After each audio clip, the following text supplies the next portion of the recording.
Can I help you? Do you have a replacement for this oxygen sensor? Oh, yeah. Watch this. Hey, Rick, what do you think? Zirconium dioxide, 5-wire. Yeah, we got that. That's part number 24302. What aisle? Third. Shelf? Second. From the bottom. That's like a superpower. Like a strange and specific superpower. I heard that. Let me get that for you. Thank you, Rick. You're welcome. Quality parts. Helpful people. That's Napa know-how. Who decided everyone should go to a traditional college? Especially when you can trade 4 years of spinning your wheels for 12 months of speed and power. Hit the gas. Technician skills are in demand. Work on engines, not just essay questions. Train for the career you want faster. Class is in session. Learn more at uti.edu.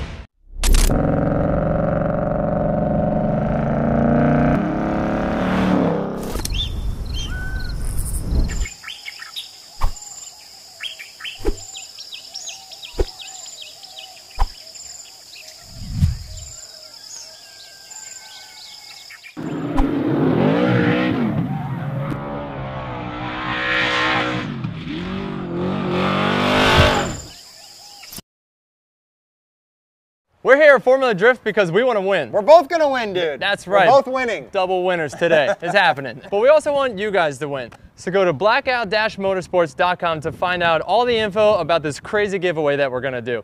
And to get into the contest, all you gotta do is text blackout to 55678 on your cell phone. We're giving away monthly prizes like Arctic coolers, sunglasses, GoPro cameras, Advanced Auto Parts gift cards, Nexen tires for your car, and a grand prize is a trip for 2 to come hang out with Chris and I right here in LA at Race Service to be on the last episode of Blackout Garage. So to enter, text blackout to 55678 on your cell phone. So to enter, text blackout to 55678 on your cell phone. And for all the details on the prizes, head to blackout-motorsports.com.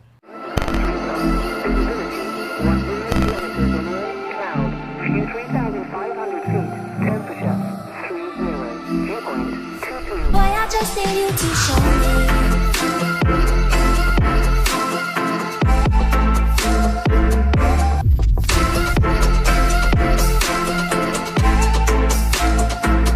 Boy, I just need you to show me.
I'm Ryan Turk. And I'm Chris Forsberg. We're teaming up this year in Formula Drift, and we're also teaming up with Black Magic Detailing Products. We've got our fair share of toys in the garage, and we want them to not only run good, but look good doing it.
Formula Drift fans, and welcome to round 3. This is the Napa Road to the Championship presented by Rain-X, round 3 of the Formula Drift Blackmagic Pro Championship. We are 15 years in the making. It all began here 15 years ago at Road Atlanta, this iconic track where the red dirt meets the asphalt, where so many motorsports have gone on. I'm Jared Deanna. This is Ryan Sage. Ryan, we're already 3 rounds deep. It's crazy. Already from Long Beach, Orlando, and we're sweating it out here in Atlanta. But as we know, here at Atlanta, the weather can change at any moment. It can, and it did yesterday. And, you know, there's certain tracks that really just bloom out that sentimentality. Irwindale is one of them. But Road Atlanta certainly has its place in drifting history. This is the venue where we had the first ever Formula Drift event, and we've just seen it grow and grow, and it's become not only a driver favorite, but a fan favorite, not only locally, but across the world. Yeah, and I've had multiple people come up to me like, this is the only event I've never been to, or this is the event that I always go to. The sentiments, like you say, are just run so deep. So we have the making of a great event. I'm excited to see. Just again, years ago, from Sammy Houlihan, Alex Pfeiffer, Calvin Wan, you know, all these awesome names. There's still some drivers that are competing since day one. Chris Forsberg, Vaughn Gittin Jr., but you have some new names, and I'm really excited to see them. Notably, James Dean from last year after 7-year hiatus, but Frederick Osbo, he's going for it. All these big names, but big cars as well. The championship is definitely in full swing. We've seen a few little chinks in the armor from the Wirthouse team, and we've seen some of the drivers take advantage of that, namely Frederick Osbo. But it's anybody's game right now. After this round, I think maybe there'll be a little bit of coming together on where the championship is going to go for rounds 4 through 8. But right now, it's still anybody's game. Yeah, Peter Vincic. Let's take a look at the standings overall right now. Frederick Osbo, as you said, he looks like the guy to beat. But then you look at James Dean. He was in the mix. Chris Forsberg, who, you know, I know in his head, talking to him in Orlando, he just didn't feel confident with the car. Then he ends up winning the event. Peter Vincic, and then Forrest Wang, who's back after a year of retirement. Well, and of course, guys that are really within 100 points have that striking ability to close the gap even in one event. And you can see Ryan Turk, Justin Pollock, Odie Bacchus, Matt Field, and Alec Honadale are all right in that vicinity. So like we said, anybody has an opportunity here to strike while the iron's hot and not let those front runners get away. This is kind of like that event. Monaco, you got, you know, so many iconic races over the years, you know, Talladega. This is our event that you say, I won at Formula Drift Atlanta. Who's it going to be? Well, for more information on what the judges are looking for, we're going to bring Ryan Lantain after a message from our sponsors. Can I help?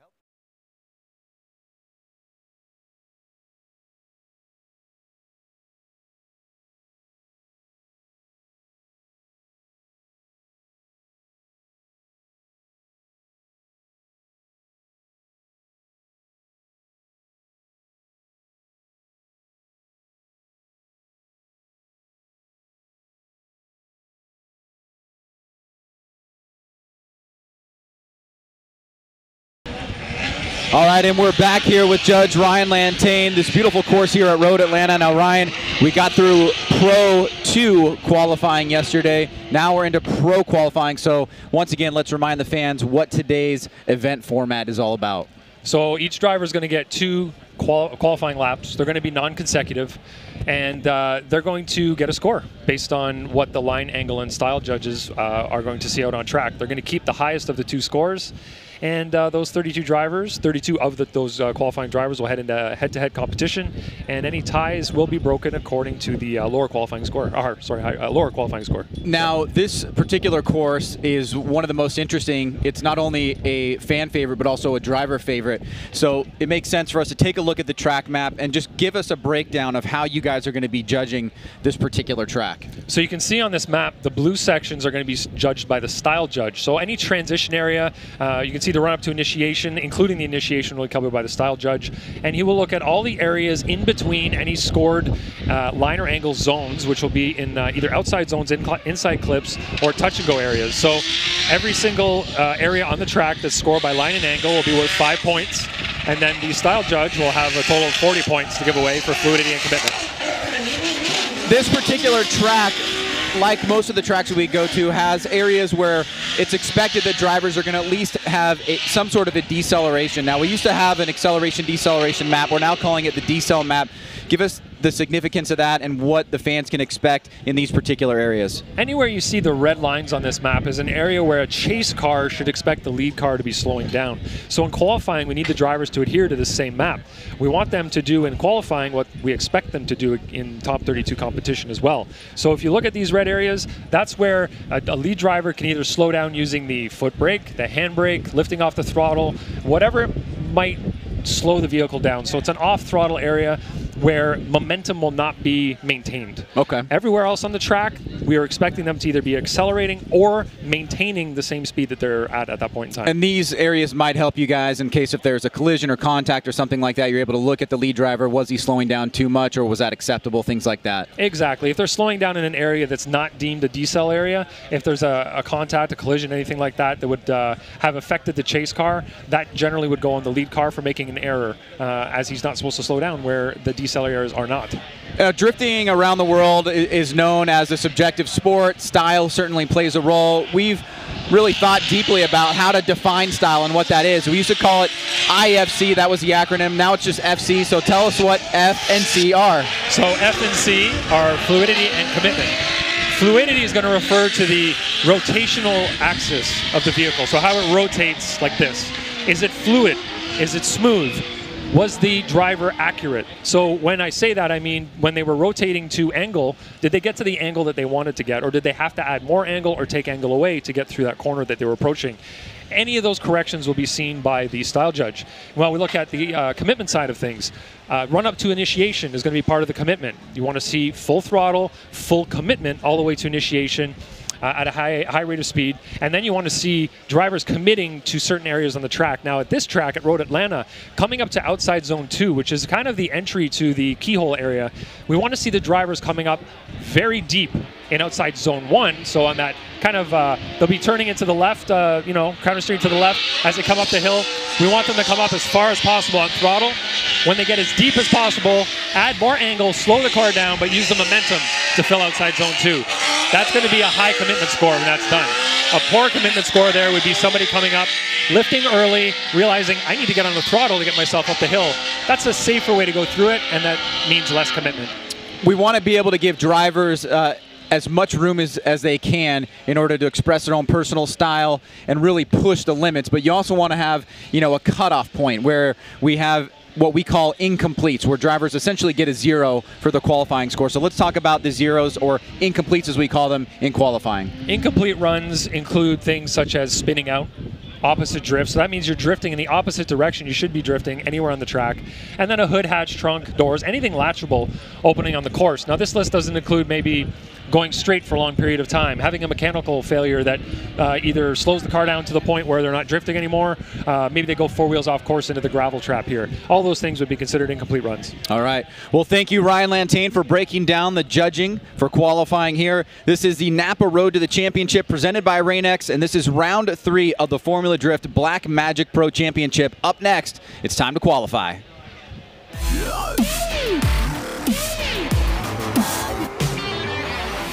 Welcome to Formula Drift Atlanta and today's Black Magic Clip Tip. I'm standing at the top of the keyhole at Outer Zone 2, where you actually have to come in with a lot of speed into a blind zone, one of the only on the Formula Drift circuit.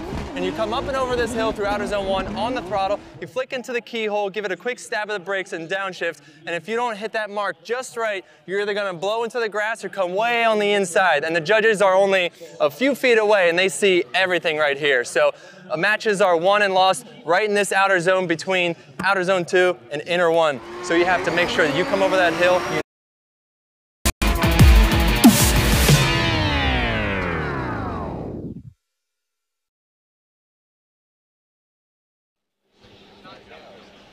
All right, so you get a little bit of breakdown from the judges. Myself and Ryan Sage are up here in the booth, and we are live, baby. We are here at round 3 of the Formula Drift Black Magic Pro Championship. We saw qualifying from Pro 2 yesterday, and now it is the Pro Championship that we are waiting for and ready to see them come down this iconic track. Again, 15 years it all began here, from Vipers and Corollas, S13s, and now here we are seeing our first ever Cadillac in competition. Taylor Hull from right here in Georgia. Tried to debut his car in Orlando, had some unfortunate turn of events, so Taylor Hole, unfortunately, was not able to see his car go around the track. But there's no better place that he'd like to actually see the car ripping and tearing around a course than here at Road Atlanta. All right, so here we go. Getting the word from the judges, and we are ready to send it for our first turn and burn of our Pro Championship qualifying here, again, for the 15th year. Here we go with this Comp Cams Cadillac ATS V. All right, here we go. Taylor Hole into that first clip. Glides right past it. Nice job by Taylor Hole. Moves his way up the hill into that first outer zone and then into the second. Doesn't get all the way out there. The Achilles radial smoke. Into that front clip. Now that's a course marker there as he exits the horseshoe into the touch and go area and then around that final front clip. And that is Taylor Hole in his first turn and burn, Ryan. Yeah, we'll get an opportunity here to take a look at some of the specifics of the track on this first run by Taylor Hole. A good pull from him. You can see initiating right there at that last standing cone, and that is what the judges are looking for. Then hitting this inside clip, coming up the hill, being on throttle all the way up the hill, trying to reach as far out as he can in that first outer zone and then flow right into that second outer zone. He comes up a little bit short there, but you can see a nice line being drawn just a little bit on the outside of that inside clip. And then here, Jared, coming down the hill, you see this inside touch and go, which is basically spotted by those two yellow cones on the inside of the grass, about 3 or 4 feet off of the track. And you can see as he comes down, he has a little bit of wobbling there on his initiation. The judges rather, are really looking for snappy initiation, rate to angle, holding it, and then getting back on the throttle as quickly as possible. We do have 32 drivers, so all spots will be filled unless there are 2 incompletes. And we'll have a full top 32 competition tomorrow. So really it's about positioning. Where are you going to end in the lineup? Are you going to be the #1 qualifier? Are you going to be the 32nd qualifier? It all comes down to the judges and today's competition. Right on. Thank you for breaking it down, Ryan, as we are waiting for Taylor Hole's score. Scores are in for Taylor Hole. And first score is 73, a 73 for Taylor Hole. And that is a 73 for Taylor Hole. We were to see Ryan Literal right before him, but speaking to his spotter, and I understand they had an issue with their wiring harness, so hopefully they get it fixed, and he get his second run as Ryan Literal is doing double duty, both Pro 2, which he did qualify for, and we have top 16 after this, so hopefully he gets it fixed not only for qualifying here in Pro, but also in Pro 2 competition. All right, next up was to be Cameron Moore. Unfortunately, not seeing Cameron Moore once again from Battleground, Washington, but now it's Kazuya Taguchi. And this Jerry Yang Racing Achilles Radial Top 1 Oil GTR. Here we go. Taguchi on his first run. You see him initiate right there at that 1 cone. Kind of a slow roller. Didn't go rate to angle very quickly. Lacking a little bit of angle. Like to see some more at it. The judges aren't requesting a lot because they do know that they need to carry a lot of momentum there. You're seeing that e-brake. Really seems like he's fighting the car here, Ryan. Exits out of the horseshoe. Seems that there are a few hiccups as far as, fluidity being one of the criteria in style, Ryan. I don't know, what were your thoughts? Well, I've seen this guy drive in Japan. He's incredible talent, and obviously, getting the bugs shaken out of the vehicle and doing the best that he can with what he's working with here. You can see coming down, initiates, throws the e-brake in. Right here up the hill, he had that little let off for a second. You can see the smoke line stop, and now he reaches out to that first outside zone. Right here, Jared, is where you saw basically that back wheel lock up for quite a bit as he tries to make some adjustments in the vehicle. You can see he goes a little bit wide on that second inside clip. Now coming down the hill here, starting to draw a pretty good line. You can see just about how close he gets to that inside touch and go, and then through the finish line as he will put run #1 in the books. Let's take a look at the initiation. You can see he got a little bit before that first standing cone, trying to measure up and really flow into this first corner and then get back on the throttle as quickly as possible. All right, so Kazuya Taguchi awaiting his scores.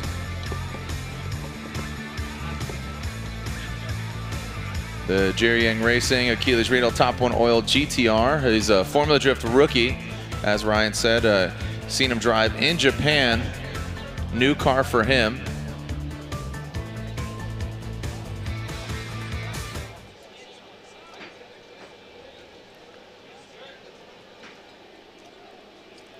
And still awaiting the scores here from the judges. Scrutinizing the run, a pretty difficult run to break down because, again, just a lot of corrections seemed like here and there, and you know, had some moments of greatness, but unfortunately had a lot of mistakes. Well, one of the things we saw last night in the Pro 2 qualifying was the second run was really where we started to see some of those lower scores get knocked out, started to have that standard of where the cutoff was going to be since they're in top 16 competition and not top 32. So I'm sure that we'll see that as drivers get used to their setups here and try to figure out where they're going to land into the top 32. And Kazuya Taguchi with a 67. That's a 67 on his first run. A 67. And just 2 drivers in, puts him into second spot. Kevin Lawrence, who is another driver who ended up winning the Pro 2 championship last year. K-Law, he was to drive Pro 2 and Pro, but truth be told, he did not qualify last night. And another vehicle, and Kevin Lawrence backs it in. And Kevin Lawrence, that will be an incomplete run for him. So he is down to 1 run. That will be an incomplete run for Kevin Lawrence. So very unfortunate turn of events for him. Not only yesterday did not qualify in Pro 2, but now he's only got 1 run. You know, 2 cars, 1 run. Yeah, let's see if we can determine what happened here. Great job coming down. You can see kind of hesitated on the initiation and threw a lot of angle in it, and it kicked the back end out, and he really didn't have anything that he could really do with that. And like you said, Jared, so you can right there, he kind of hesitates, then induces a heavier drift and is just not able to hold it. And so he'll have that incomplete.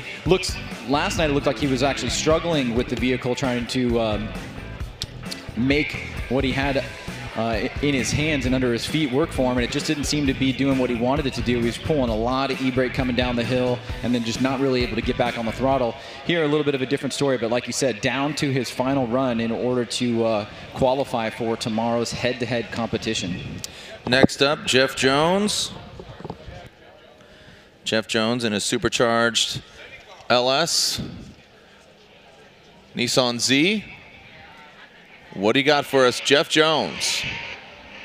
Got that Edelbrock supercharger underneath the hood, a little brown cloud, a straight line approach there. Would like to see a lot more angle from Jones in the dock. Falcon tires, 370Z, brings it out to the outside zone. Did a great execution there as far as line. But I'm sure he's going to be docked some points on initiation. Just needed to throw some more angle at it. If he threw some more angle at it on initiation, it would have looked a lot better. Well, of course, so many drivers induce drift with the e-brake, but you can see here just an excessive e-brake pull after initiation, and then he really takes a while to get back on throttle. The judges want to see you really get your timing right, accelerate up to initiation, and then get back on the throttle quickly. Does a pretty good job here in outside zone 2. Nice job there on that second inside clip. You can see he draws a pretty good fluid line coming down the hill here, but he is just a bit off of that inside touch and go.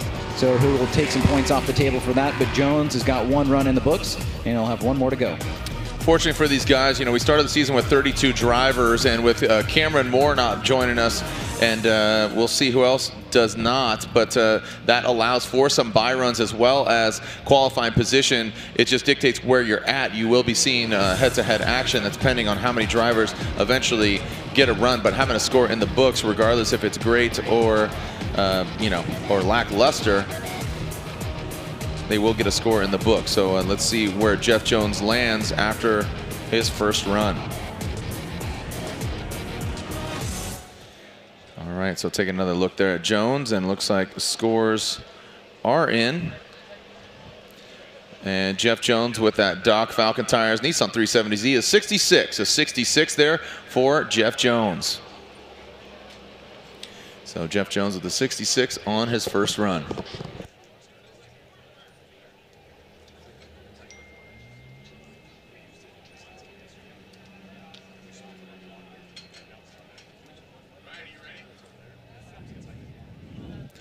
All right, so next up,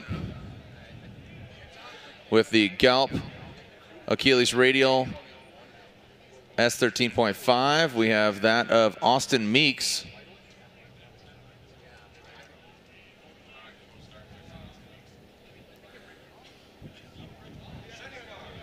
All right, Austin Meeks again picking up a new sponsor, the Galp.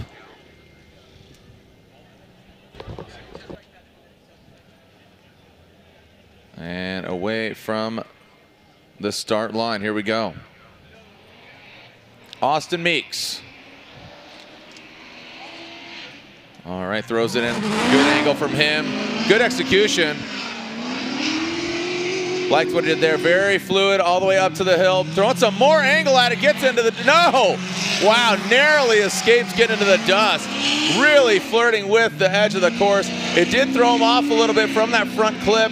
Now he goes past that front touch and go and past the, knocking it over. A solid run there from Austin Meeks. Very exciting. Saw the media kind of just shy away from, they thought they were going to get sandblasted. Well, you can see this approach here from Meeks. He is a little bit past that last standing point of initiation. She'll have some points docked there, but as you said, Jared, coming up the hill, throws big angle in the car, able to do it pretty smoothly and with a lot of fluidity, but you can see the line actually pushes him a bit wide there on that second inside clip. Now he's coming back down the hill. He's a bit wide here on this inside touch and go, which we get a good shot from our tower cam over there, and then finally through the finish line. Let's take a look at this. He really put some angle in the car, is able to adjust the speed, and then just stay right on that outside line, maybe just touching the dirt for a second there. But again, that line pushing him a little bit wide. A good pull for him starting off. He knows where he can make some adjustments on the second run. You can see he's also just using that e-brake and then back on throttle through that inside clip. All right, so awaiting Austin Meeks' score. Where does Austin Meeks land? A very impressive run, an 81 for Austin Meeks. So a solid run as Austin Meeks jumps into his Formula Drift rookie year and puts a score on the board. Next up, Kyle Mohan, American Ethanol, Mazda Tricks, Mazda MX-5 from Southern California.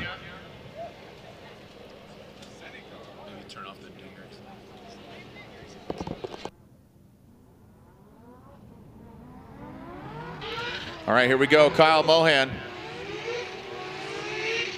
Kind of right there at that last initiation cone, taking it out. Whoa, almost taking it with him back home. Gets into the dust. Nice, ripping through the course as Kyle Mohan, the loud and proud rotary, the lone rotary in competition, the last starfighter, past what would be the final front clip.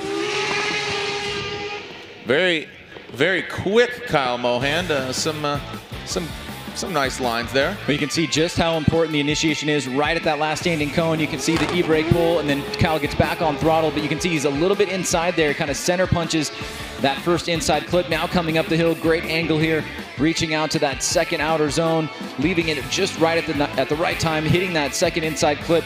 So great job through the keyhole there. Has a little bit of a flub coming down the hill, just a little bit wide on that inside touch and go. And Kyle Mohan has got run one in the books. Let's take a look at the initiation again. You can see with the painted tires and or the wheel markers, gives you an idea of how much e-brake is being used when the drivers are back on throttle.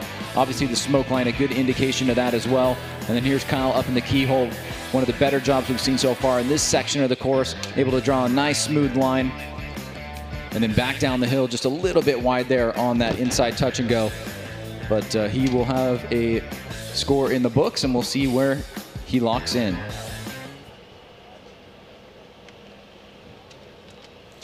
All right, Kyle Mohan awaiting his score, and his score is in for Mohan. And it's a 76. It's a 76 for Kyle Mohan. 76 for Kyle Mohan on his first run.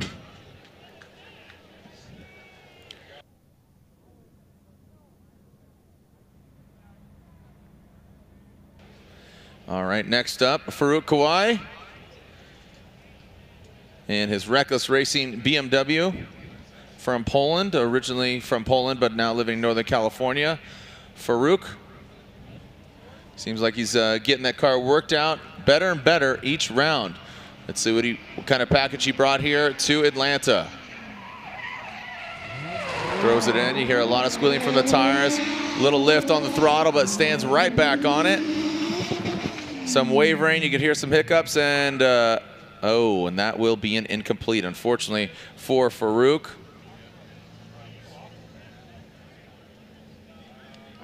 And that will be an incomplete run, unfortunately, for Farouk Kawai. Well, you can see Jared, he was having a little bit of trouble on initiation there, but obviously the larger issue that led to the incomplete was coming up the hill. You can see him starting to lose angle here. He's fighting the vehicle, and then right there basically just shuts it down. That's where the incomplete takes place. So he'll have one more run left to go. And it does look like he is actually standing on course right now, so you may have some damage to the vehicle that requires a tow.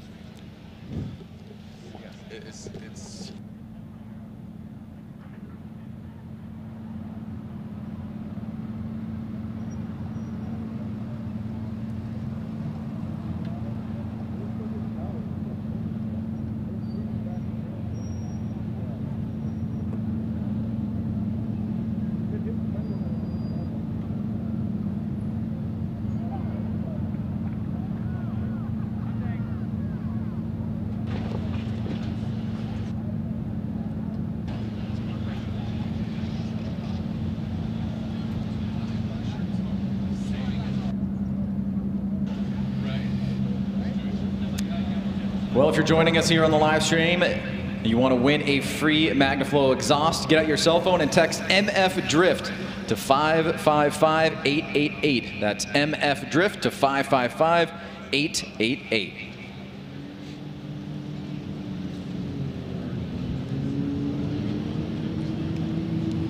And also, we've got the brand new Formula Drift community. Head over to the Formula Drift website, click community, and we've got a really cool group of people that are sharing content and having conversations, and also a great way to find some hidden codes in there that'll give you some points for the app. So check out the FD community, go to the Formula Drift website, and click community in the upper tab.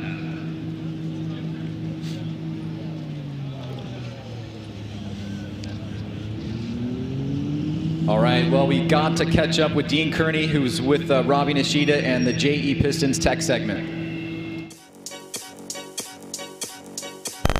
Hey, this is Robin Nishida back for more of JE Pistons Tech Talk here at Dean Kearney's pit. You had some contact earlier during practice? Yeah, we had a little bit of contact on the first lap actually. We didn't have the nitrous turned on, and I came around the last corner and just got back on the gas and was like super low on power because it was out of the power band of the turbo and just ran out like on the grass. I know when you're near a wall, the car cuts off, then all of a sudden you get all this grip because, you know, yeah, obviously drifting, you're making the car slide. When it grips up, what happened to the car? What did you have to fix? Yeah, it didn't get hit actually that bad. It just actually knocked off the bumper and the taillight and stuff. We broke the bash bar, so we just actually cut it in half, and we have a spare one with us all the time. So this is what was there. It's a little bit different shape now, but it's okay. And then we had to change a control arm and these buddies. So this is a upper tie rod mount, and it just actually bent here, so this is why it's actually cut out like this. So this will bend and not damage an upright. So it's a pretty simple fix. So it's pretty much designed for some kind of collision. Oh yeah, right? exactly. That's the whole idea of it. That hits stuff and it doesn't bend the expensive important parts, and these bits are easy to change, only a couple of bolts. So that's some of the parts they've made and redesigned for the car. It's the only drifting Dodge Viper in the world, right? The only drifting Dodge Viper in the world, yeah. So it's pretty cool. Motorsport in Montreal actually done all the components on the car, all custom. So it's pretty cool to have this kind of stuff and that kind of support. Yeah, it's pretty easy, man. Everything's fixed. You ready to go? Ready to go.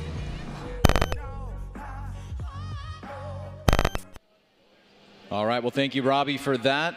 In the JE Tech Talk, we're seeing Farouk getting loaded onto the hauler there. We'll go back and evaluate the vehicle, try to make it out for run number 2. He's got a wide open opportunity with just under 32 drivers here, with Cameron Moore stepping out of competition. So he just needs to get a score on board, Jared, in order to make tomorrow's head-to-head competition. And that is very, very important to do. Yeah, like I said earlier, with 32 positions starting off the season, but then with drivers missing in competition, it's a good opportunity for them to solidify a head-to-head battle. So we'll be right back. We'll get Farouk off course and continue here with the Napa Auto Parts Road to the Championship presented by Rain-X, round 3 of the Formula Drift Black Magic Pro Championship.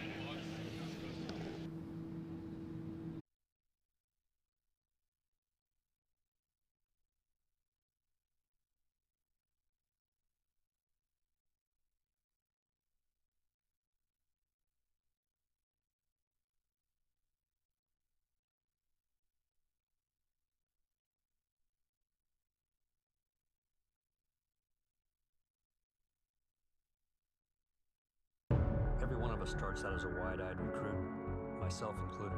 If I could go back, I'd tell that kid, get ready.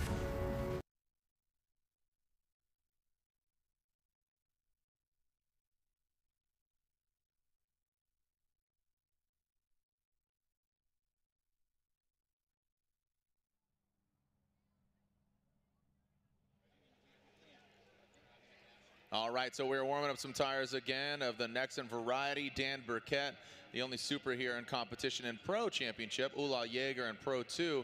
He's campaigning what was formerly Frederick Osbo's vehicle, or he piloted at the multiple events previously. But we are seeing Dan Burkett now at the start line for his first qualifying run. So if you are just tuning in, we are live. We are just getting started. We are about 8 drivers in now with Dan Burkett. And continuing here at Road Atlanta.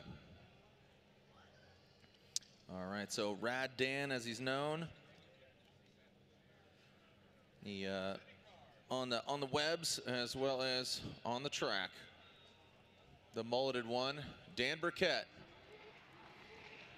Business up front, party in the rear. Let's see what kind of party he's got going on in the rear. Nice flick into that first clip. You saw him pull a little bit of angle out of it. Maybe got a little bit of scared there. Into the gator strips, using all of the courses. Burkett, yes, sir. Nice job by Burkett through the horseshoe. Well done, leaving a smoke signal.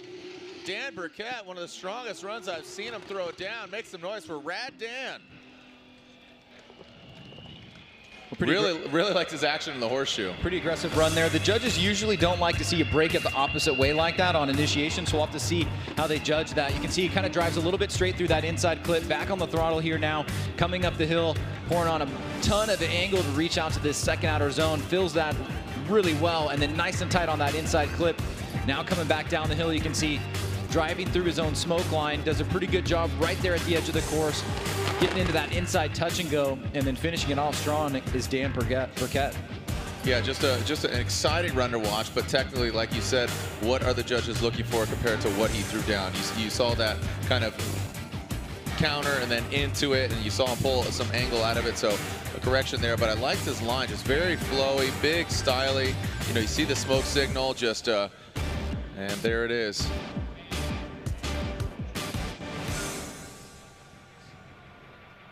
All right, so waiting for. I think the biggest thing is the opposite flick, and then right there you can see really lacking the angle through that inside clip. And so I have to imagine that's going to be heavily penalized. But he, like you said, Jared, he had a great job on the keyhole. He was able to fill that second outer zone. He had a nice line coming through that second inside clip.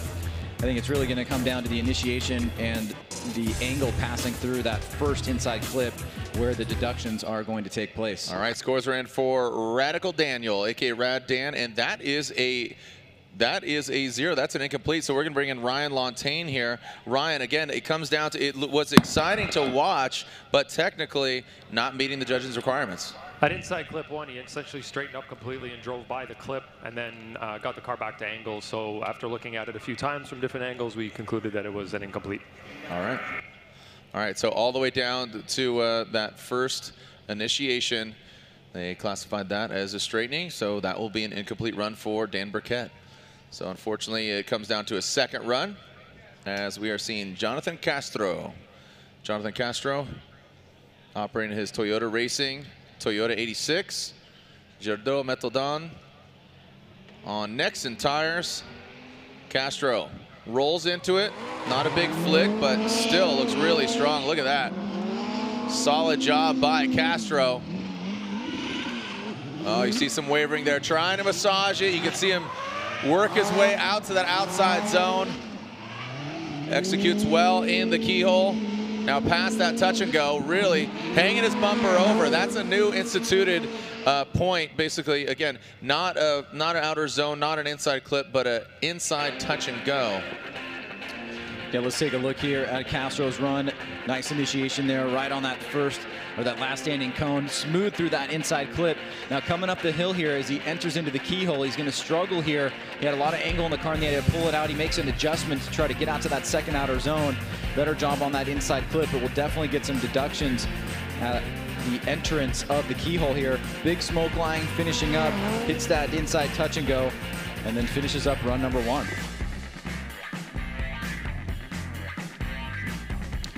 All right, Castro awaiting his scores on his first run.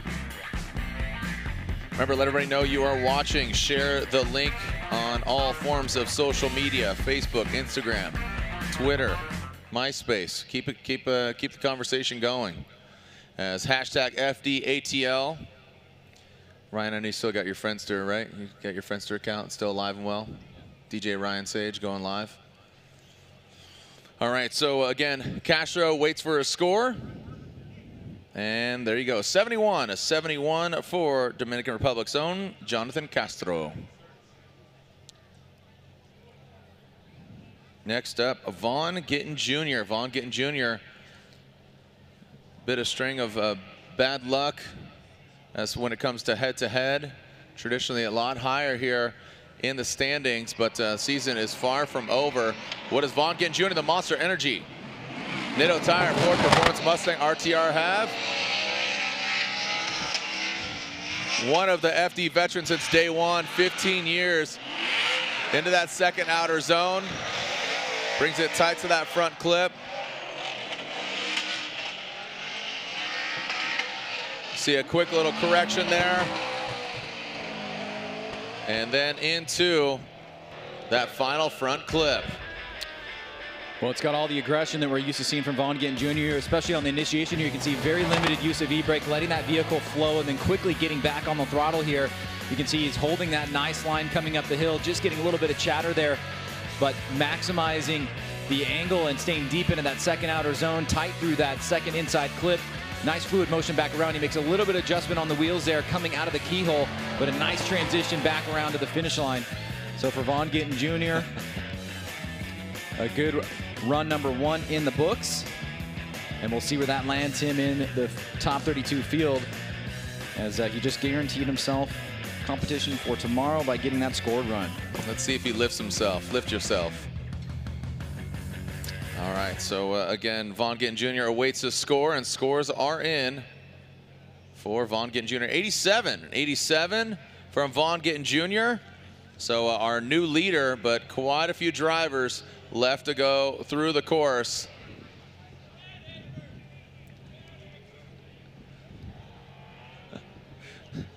Already getting some heckling. It's not even 7 o'clock yet.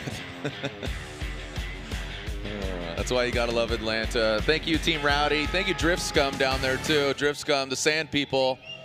Now they call it the Bunker. Look at all the branding now. Team Rowdy got their poop emoji signs, poopity scoop, which is becoming a popular verse sung by my kids lately. Here we go, our next driver, Matt Kaufman. Put him in a coffin from the PNW. What do we got? Medford, Oregon.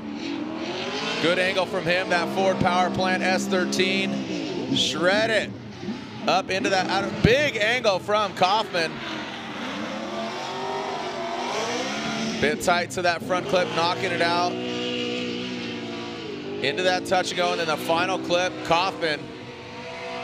I don't even think he hit that final front clip. I think he just scared it and it kind of keeled over. Well, really loving the way Kaufman attacked the last half. Yeah. Of that course. You can see also a big e-brake pulling. Doesn't really get back on throttle till way past that first inside clip. So judges will definitely be taking a look at that. You can see he's a little bit short on this second outer zone, but driving very aggressively, super tight on this inside clip here. Chooses that middle line coming out of the horseshoe, now coming down the hill. Great job on that inside touch and go, snappy transition back around, and solid there towards the last part of the run. Let's take a look at the initiation again. And you can see he's off throttle, off throttle, off throttle, off throttle, and then right here back on it, roasts the tires and heads up to the keyhole. Like you said, I do agree with you. I like what he did up there in that latter portion of the course.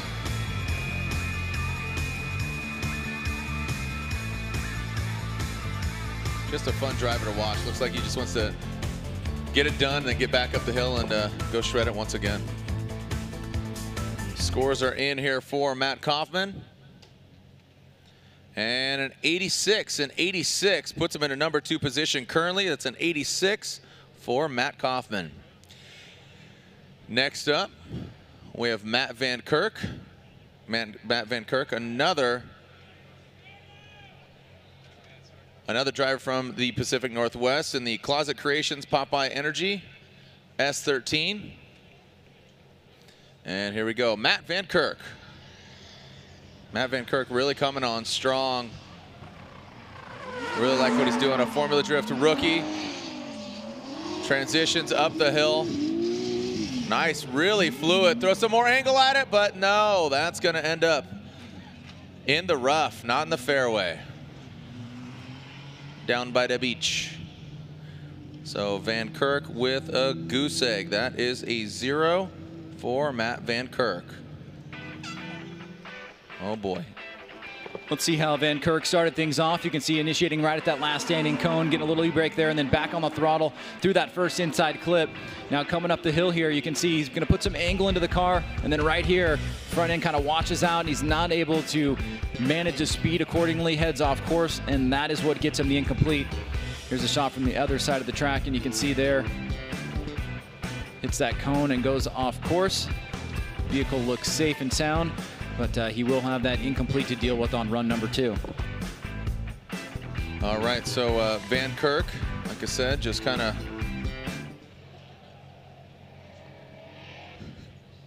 off into the rough. Send a shout out to Bagsy. How's it going, Bagsy? Over there, I don't know where you're at, watching from UK maybe.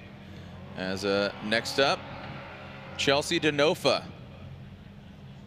What up, Chelsea? As Chelsea Denofa here at BC Racing, Nitto Tires, Ford Performance Mustang RTR.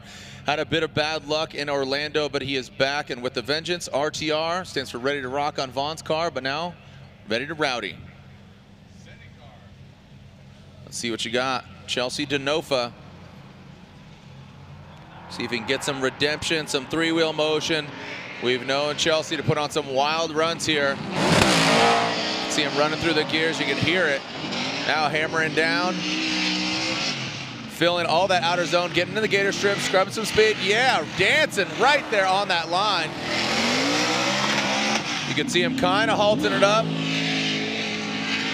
Past that touch and go, you see that front left wheel stopping, and then around that front clip. Well done by Chelsea Denofa. So that's what I call redemption, Ryan. Well, you can see some of the way that these drivers are attacking the course. Denofa actually is back on throttle before that first inside clip, and it allows him to really project himself up the hill. He gets a great line heading into this second outside zone, just threads the needle there right through those two standing cones. A little bit wide on that second inside clip, but overall, you can see really maximizing the angle down the hill. Quick snap back around to the finish line, and a good pull for him in run number 1. Here it is, watch this. He very limited use of e-brake. Watch how early he gets back on the throttle. Right there, he's driving past that inside clip with a lot of speed, and it allows him to set himself up just perfectly for the entrance to the keyhole. And right along the line here, just right on that yellow line, not even touching the dirt a little bit, and solid performance for him. And he does. 94, a 94 for Chelsea Denofa. A solid showing there after, again, a very heartbreaking round 2 in Orlando as he suffered some issues with his vehicle. And now here he is back on the track, back at it once again with the Mustang. So Mike Essa here in this Essa Autosports Achilles Tire BMW.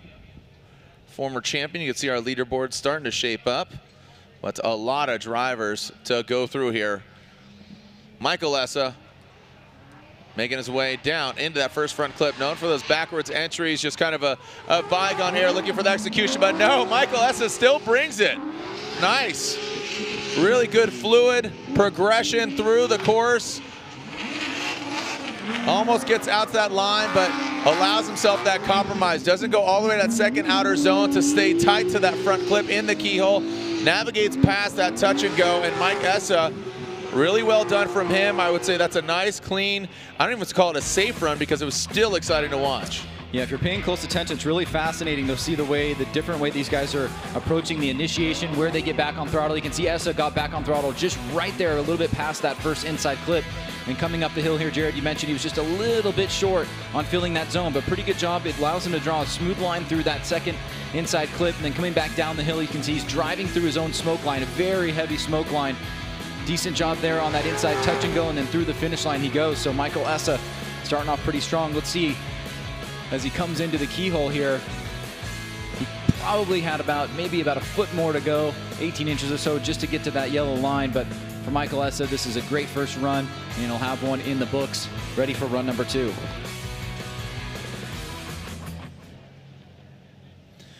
All right, so as we are seeing a lot of the drivers navigate the course, we advance on to our next driver. Michael Essa's score coming in, and it is an 88. An 88 for Michael Essa. A solid score from him puts him into the number 2 position for Essa. Next up, coming to us from Ohio, Dirk Stratton in the Drift Vet, Stratton Chevrolet, Achilles Radial.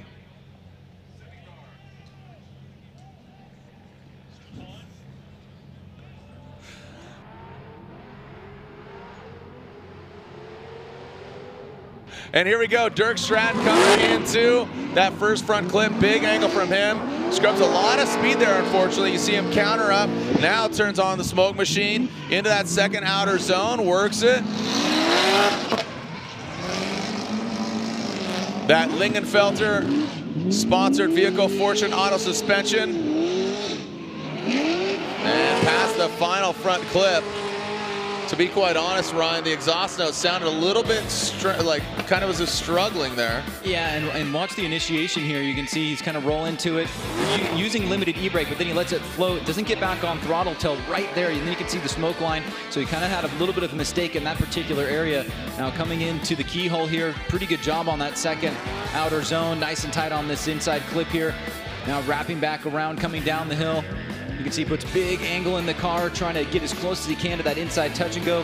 Nice smooth transition back around and finishes up there run number 1. But a little bit of trouble on the initiation into inside clip number 1. You can see limited e-brake use, starts to roll through it, tries to get back on throttle, then he sees he's got a bit too much angle, and then right there he kind of has that weird line where he has to adjust, and then he's back on throttle up the hill. So yeah, but at some point you hear him just kind of struggling through. Kept it sideways, kept it clean, but now waiting for the score. Dirk Stratton. An 84, so a solid score there for Stratton. Like I said, exhaust note or not, he kept it sideways. He put the car in the right places, puts him into that number 4 position. So Ken Gucci up next. Another one of the drivers. Again, you got Vaughn Gittin Jr.'s already went, Ken Gucci, we got Dio Shihara, Chris Forsberg. They've all been here now celebrating 15 years. Here we go, Gretty Performance Parts, Toyota Racing, Toyota 86. He's on Falcon tires. The Great White Ghost here into that front clip, well executed by him. Just to think, Ryan, just we've seen this young man grow up. We've seen this young man just grow up so much just over the last 15 years. Well, this was the track in 2015 where he really had his breakout year, charged for a championship against Frederick Oswald. Gucci back on the throttle right there at the beginning of that inside clip. Now making his way up the hill here, trying to find that line where he can attack here, tries to get deep, just misses it by maybe about 6 to 8 inches there. Pretty good job on that second inside clip. Draws a line through the middle exit of the horseshoe, now down the hill. Little bit long on that inside touch and go, but smooth transition back around, and then finishing up the run is Ken Gucci. Here it is again, the initiation. Again, you can see the difference. A lot of guys using very limited e-brake here, letting it roll on, and then Gucci's back on the throttle just right at that inside clip.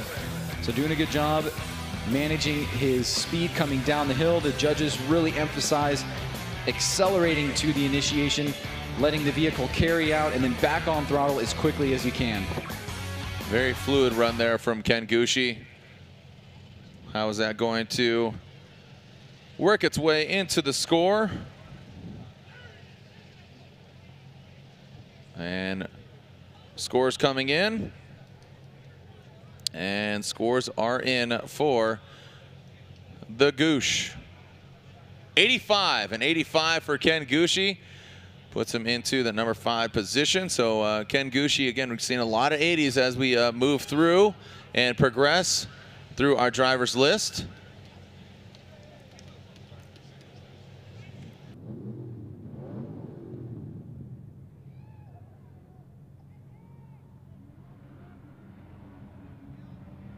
All right, here we go. Christos Blush from Latvia, the Eurofighter. HGK, Achilles tire, E92 BMW. You can hear him lift a little bit. Definitely not lifting at any point right now. That Mass Motorsports and Motul ripping through. You can see the rim indicator just wraps it around.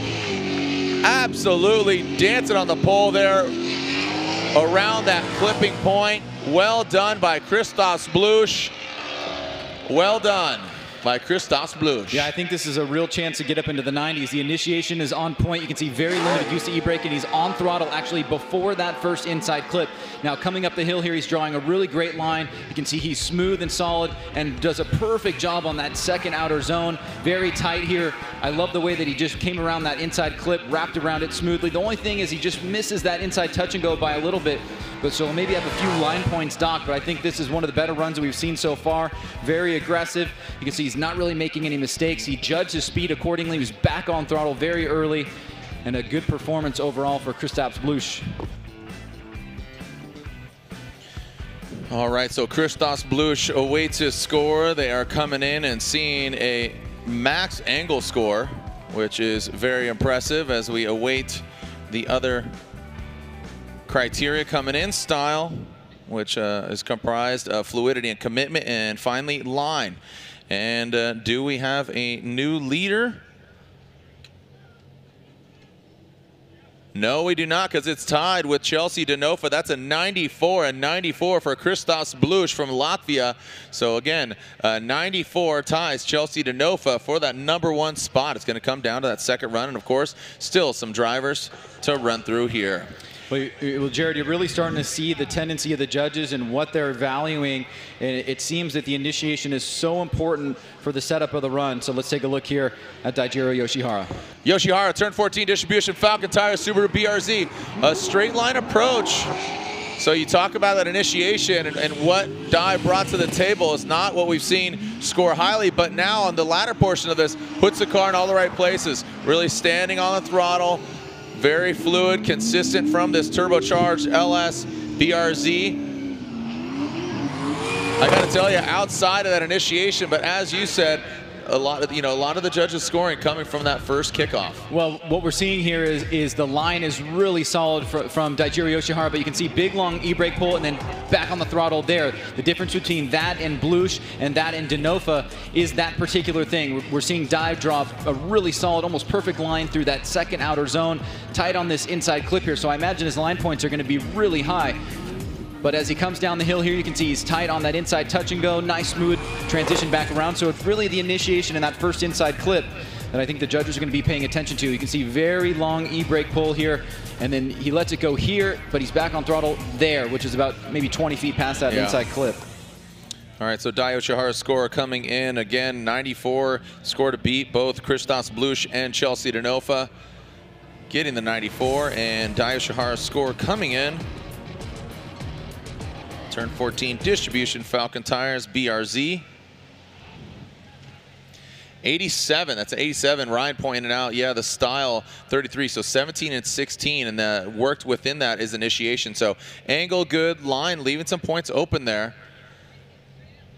And again, each judge in their own sector. So one judge is a line judge, one judge angle, and the other one style, which is the fluidity and commitment. Next up, Matt Field. And if you were following Formula Drift's Instagram, you might have saw how transparent he was. Cool, excited, FD takeover. Well, he went hard into the wall yesterday, so his team, hats off to them, getting the car back out here on track. The Wish Falcon tires, Drift Cage, Corvette. Looks like no problem for him right now. Gets into that second outer zone, throws up some dust. Doing some landscaping here in that Corvette. The beast from the Bay getting the car worked out and just hammering down. Well done by Matt Field. Well, Matt Field has got an incredible spotter, and you have to imagine he's giving him some feedback on some of these other runs. Watch this here again. Very limited use of e-brake. Back on the throttle before that inside clip. Now headed up the hill here. You can see nice fluid motion, leaving that first outer zone. Nice job on that second outer zone, just dropping that rear left for a second, but nice and tight around that inside clip. Coming back down the hill here, you can see incredible smoke cloud as he drives through. Right there on the edge of the course for that inside touch and go, and then through that last inside clip through the finish line. Solid performance for Matt Field in run number 1. Far from shenanigans there for Matt Field as he throws it down after just a tough night, taking that car to the stretcher, getting the body all worked out, getting it straightened out, putting the bodywork back on, and getting the car up in running order. So hats off to his team for working on the vehicle and getting it back out here on course after a hard hit as he was chasing Forrest Wayne, got blinded by the smoke and got phased and just went hard to the wall. What's Matt Field going to end up with? An 87. So respectable score there for a hard-working night. So you got to think that he's counting his blessings right now, Matt Field, after, again, a hard day's night. Working like a dog. Alec Honadell up next. Changed his livery every event now on his vehicle. He's got the Rain-X livery this round of competition. Alec Honadell. The Rain-X Black Magic Fast Orange. Excuse me, Permatex. Excuse me, Huddy Racing. S14. Let's see what you got, Honadell. A solid initiation, like you said, Ryan. Back on the throttle, just a quick lift and then back on it. Is he overcooking it? Oh, buddy. Really gets into the dirt quite a bit. You saw it was going to come. A big brown cloud. As Honadell, very exciting, very fast, but just overcooked it and burnt the pizza. Very aggressive driving here. I'm really glad that he didn't zero that out up top because he could have easily just stopped drifting right there. But you can see he's so early back on the throttle before that inside clip. Does a great job on initiation and through that first inside clip. But you can tell tons of speed through that section of the course. Big roost right there. So, you know, a lot of drivers may have just stopped drifting altogether, but he powers through it. He'll get a score on the board. He's going to get some deductions up top through the horseshoe for going off course there. But there was very high points in the run and some good takeaways for him and his spotter as they adjust for run number 2. Here it is. You can see he's got a lot of momentum going up the hill, trying to slow down, but just comes up a little bit early on that inside or that outside zone and then drops those wheels off, and now we're paying the price for it up here. Yeah, right. The drift scum down there getting a mouthful of dust and dirt, but that's what you came for, right? Roasting marshmallows, getting dirt sprayed in your face. That's why the sand people down there, don't worry, they'll come back in greater numbers too down there in the bunker. They are up close and personal. Shenanigans up in your face. There it is. So awaiting Honadell's score. And fluidity, that's where a lot of points were left on the board. You could see it right there, fluidity and then commitment. So a 76, but a score nonetheless for the very handsome, let's just call it what it is, Destin, Florida, Alec Honadell. All right, so again, moving along. Looks like we are seeing the other half of the Frenemies. If you haven't followed their video series, Frenemies, it's definitely a captivating, fun show to watch between Odi Bakshish, Matt Field. Two very different cars, two very different people. Friends, enemies, frenemies. Here we go. Odi Bakshish, Falcon tires, drifts, wheels, feel suspension. A big lift from him, Ryan, but you can hear it just hitting that rev limiter, roosting just off and on. Not as fluid as we've expected from Odi in the past. Seems like that car is just absolutely maxed out. Like I said, kind of on and off switch in the keyhole.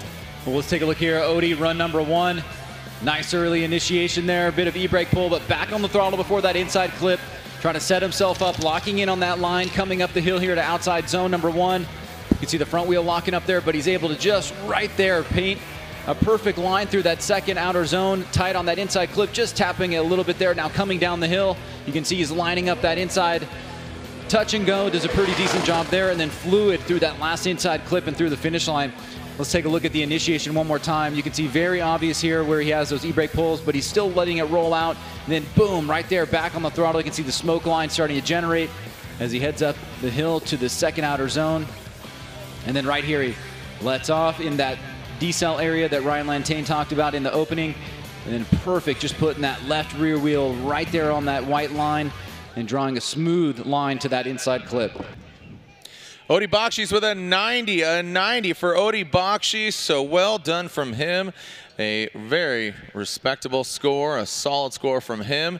As we work our way up the ranks, another teal and blue. JTP this time, originally from Kalamazoo, Michigan. Keep that American flag waving as JTP and his Falcon Tires Roush Performance Ford Mustang is coming down the pipe.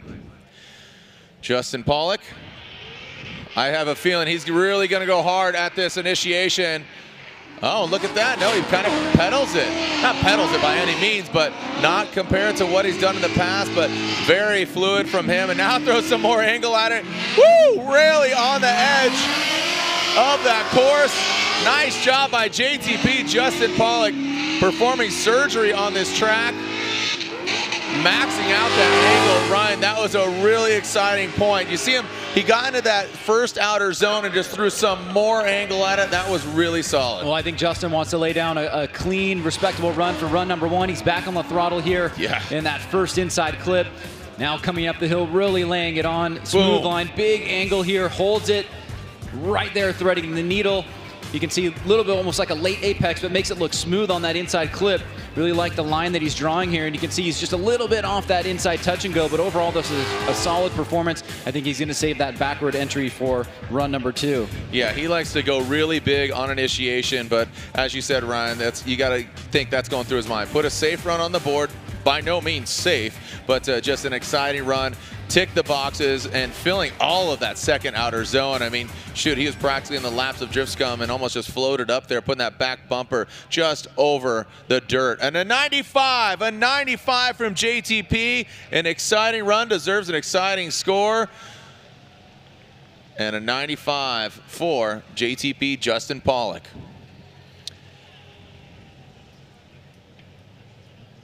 Yeah, Ryan, we talk about the exciting backwards entries, but that's not what the judges are looking for, but it's just something we've seen in the past. They're looking for that fluid. Maybe give some more clarity to that, Ryan. It's not to say that they're not looking for it, it's that it's very, very difficult to do without losing a ton of momentum.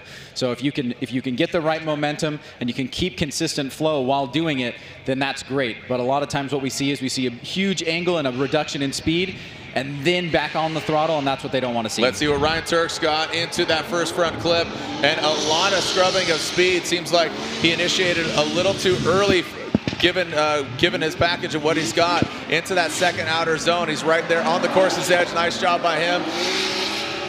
So far, so good in the second half of it, but right from the get-go, you saw him take that straight line approach.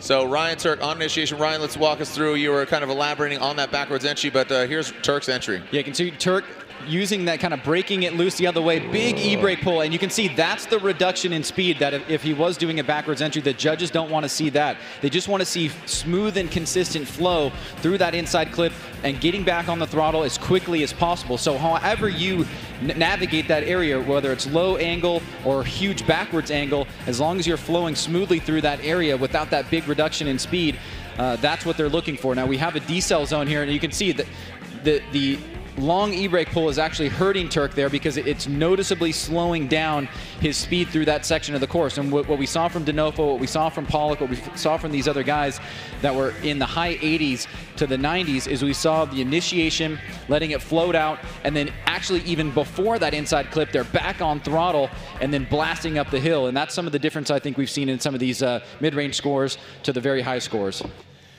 All right, so sun is still up here. It's a bit warm, but an 81 for Ryan Turk. As just talking about the heat, it's definitely a hot day, but when that sun drops, last night it got a little windy, which is always helpful because given when we go head-to-head, both Pro 2 and then Pro tomorrow night, when the smoke lingers, it definitely creates a smoke screen as we are waiting for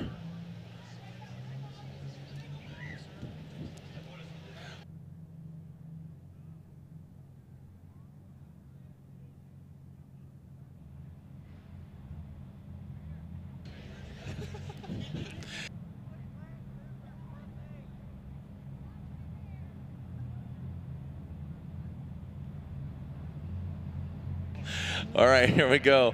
Forrest Wang, Vape-Tasia, Achilles Radial, Get Nuts Laboratory, Sylvia S15 into that first front clip. Perfectly wraps it around. Takes some angle out of it, but now throws some more. NRG Innovations, oh, around that front clip into the keyhole. Forrest Wang changing up his package from 2 years ago with that hiatus last year and comes back, gets on the box at round 1. Ryan? Well, one thing we've noticed from Forrest that he's maintained his style that he's known for, but he's gained some speed, put some grip in the car. It's really made him dangerous. He had that great performance in Long Beach. You can see he struggles a little bit up the hill there. He kind of loses a little bit of angle for a second, pulls out. I thought the initiation was pretty good. He got back on the throttle early there. Now, as he comes down the hill here, you can see he's really mashing the throttle through this inside touch and go. Does a great job of being right on that edge of the track, smooth through that last inside clip, and then finishing up. So I think the judges will favor, his initiation. Did a pretty good job there, but you could see he did lose a good amount of angle coming up the hill for a second there, just making that mistake, and so that will go against him. But overall, Forrest getting a run in the book, and he'll head back for run number 2.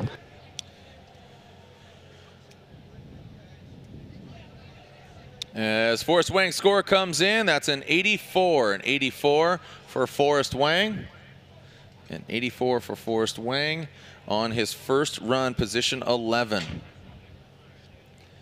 And just a few more drivers to run through here as we are getting into 1, 2, 3, 4, 5 more drivers left. 4 more drivers left, thank you. 4 more drivers left. This is Peter Visek, the Candyman. The Wordhouse Drift Team, Falcon Tires, S15 from Poland. Throws it into the first front clip. You can hear him lift and just back on throttle just as he passes the front clip into that first outer zone and then works it into. Nice job. Very fluid. You saw him just roll into that second outer zone. The 2JZ powered S15 past that front clip. Well done from Peter Visek. We've seen him grab that #1 spot before. Can he do it again? The score to beat JTP with that 95. Well, one of the things we see from the Wordhouse guys is basically near flawless, perfect lines, and that's what you see here from Peter. He does a great job maximizing the line points coming up the hill, threading it perfectly, hitting this inside clip with that nice round line, but keeps it tight, and then back down the hill here. And look how close he is to this inside touch and go. I mean, just dragging that front bumper across the leading edge of the course and then through that finish line there. The initiation, he breaks it loose a little bit on the left-hand side. E-brake pull maybe a little bit longer than you want, but he's back on throttle right through that first inside clip. So this is a great start for Pieter, and with the way that he's been competing so far this season, I think this is going to be another good run for him in the books as he makes his way back up the hill for run number 2. All right, and Peter Visek with a 94 for Peter Visek. Pieter. Peter Visek. There. I say Peter, you say Visek. Peter. All right, so Visek with a 94, just noting that down. Next up, 3rd overall right now in points, Chris the Force Forsberg, NOS Energy Drink. Nexen Tires, 370Z. He got the victory at the previous round of competition in Orlando.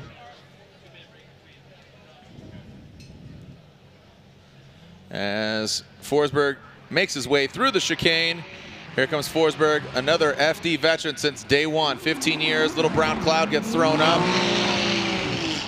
On the throttle, the VQ powered 370Z. You can hear him lifting quite a bit on and off the throttle. Sounding very strained there. You can hear him kind of powering through.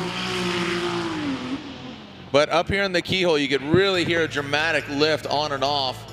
Let's take a look at this again, Ryan on the line. Ryan the Lion? Ryan the Lion. Here's the initiation. You can see Forsberg on a little bit later past that inside clip. Now coming up the hill here, Jared, watch the smoke line. That's where you're talking about, the little bit of lift just right before he enters. But that is a slow down area, but you can see he did miss that second outer zone a little bit. I like the line that he drew here through that second inside clip. Now coming back down the hill here. Pretty good job on that inside touch and go, and then smooth transition back around to the finish line. Now Forsberg, one of the biggest takeaways from last round was how well he was able to do in the latter rounds of competition in terms of tire conservation and managing grip in his car. We saw James Dean not able to stay with some of the drivers as he was coming around that last turn in Orlando.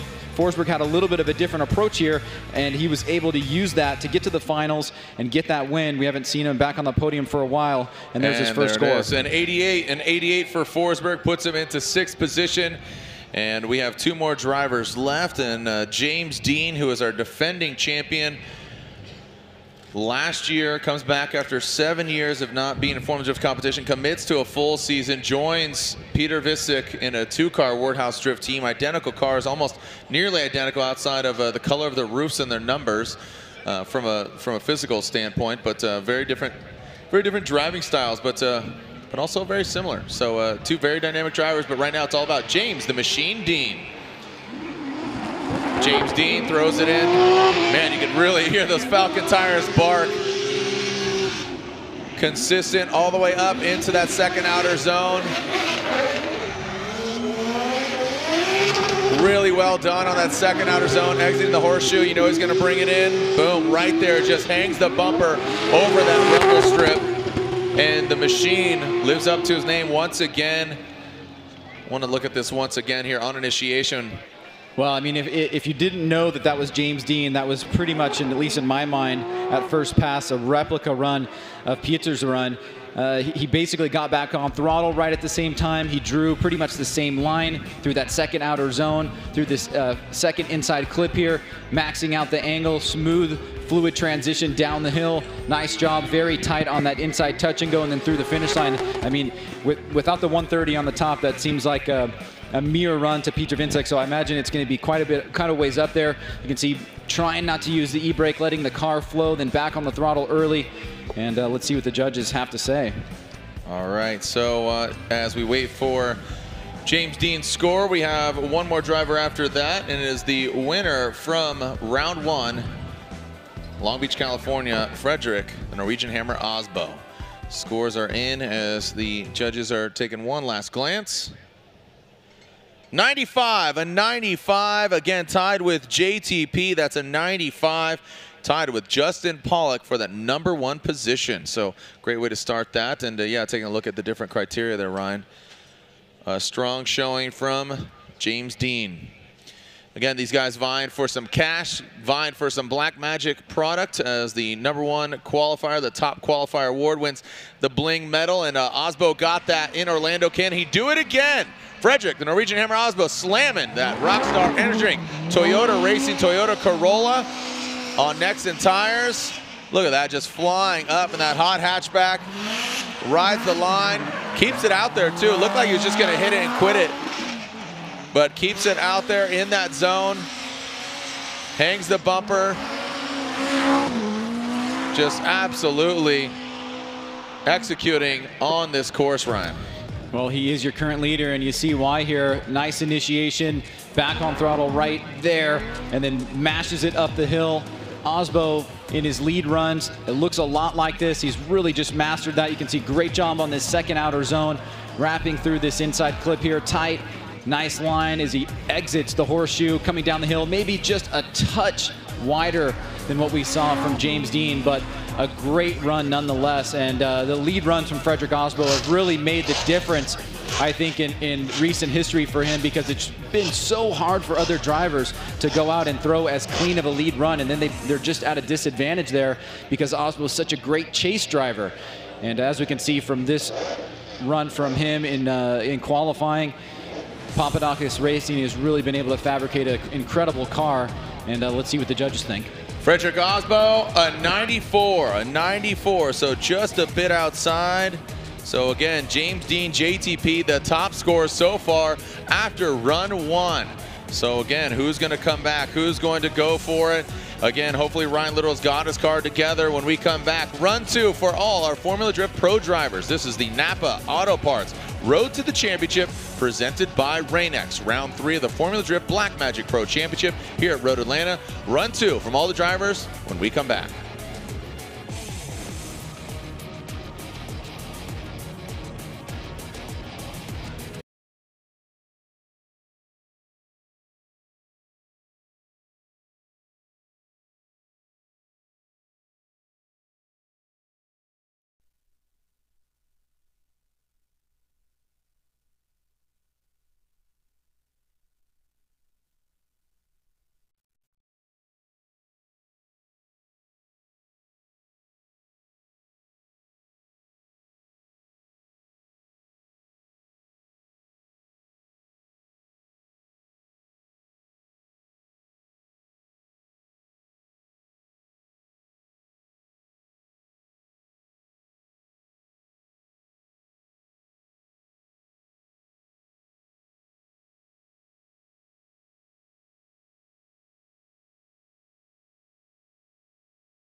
All right, welcome back here to round 3 of the Formula Drift Black Magic Pro Championship.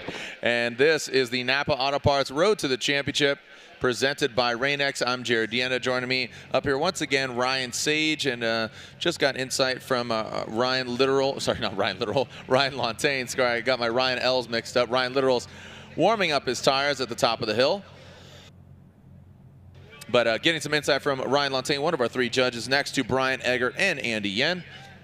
And Litteral, this is do or die for him, coming from the 909, running this 370Z here from Coro Works right here in Atlanta. Let's see what we got here from Ryan Litteral.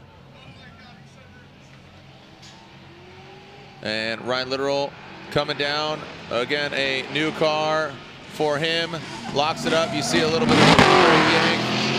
Now back on throttle, brings it up the hill, throws some more angle at it. Litteral stomps on it into that second outer zone. Next tire is going to blaze. Definitely a powerhouse machine for Ryan Litteral. We will be putting a score on the board. You saw a hard brake stomp there out of the gate, Ryan, and again, just you got to think a lot of nerves run through his veins. Well, we saw him throw down a mid-80s run last night in Pro 2, but you can see just really struggling there on the initiation. Wasn't able to get full commitment. The rate to angle really wasn't there. It was just overall just really struggled with that particular part of the course. Then you can see up there was not able to get his line set up properly. I mean, really, he only needs a score, so that's really what he was trying to do there. But the pressure was on. He had to perform, and it looks like he will get a score on the board. He'll make it into tomorrow's competition, so that's really all that matters. But he'll have a lot to think about overnight and figure out what he needs to do in order to be ready for competition tomorrow. Here's that little mistake that he made, kind of pulled some angle out of the car, wasn't able to reach all the way out to that outside zone. But the run is over now, and the score awaits. All right, the Coro Works 370Z.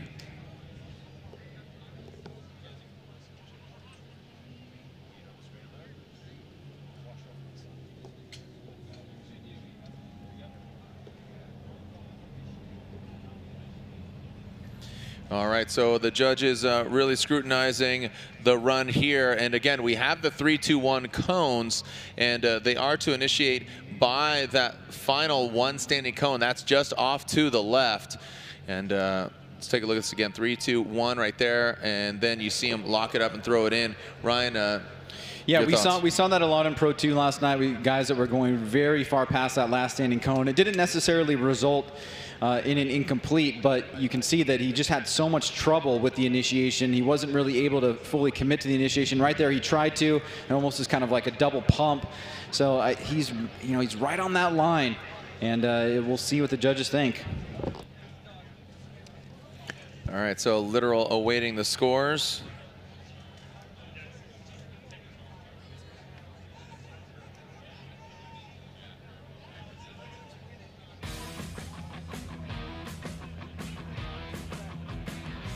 All right, the judge is still analyzing this run here.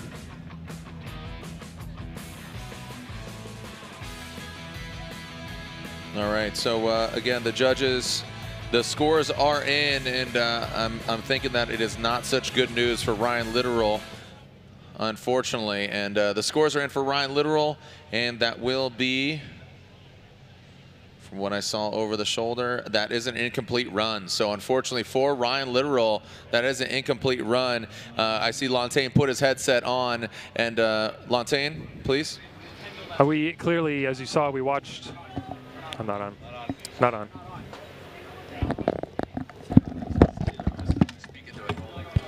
Yeah, we watched the replay multiple times, and he tried to feint entry, and it didn't happen. The car ended up going straight, and it was worse than what we would consider a double initiation, because he tried to initiate. The car didn't even initiate at all, drove straight for quite a while, and then had to pull the handbrake, and that was a lot later than we would allow for a late initiation, so we had to incomplete it. Yeah, and you know, to the naked eye, it looks like, again, to the naked eye. All right, here we go. Taylor Hull. Taylor Hull with his second run. He has a 73 on his first run. He's from here in Georgia, so cheer on your local Georgian boy as the comp cams, Achilles tire, Cadillac, ATS-V. Doesn't get all the way to the outside zone, but tightens it up to that front clip.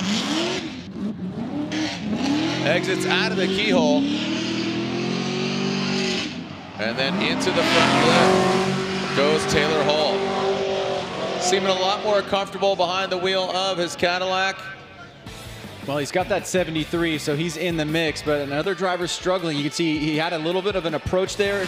He kind of hesitated for a second. He missed that first inside clip, and you can see he doesn't get back on the throttle till well after that first inside clip.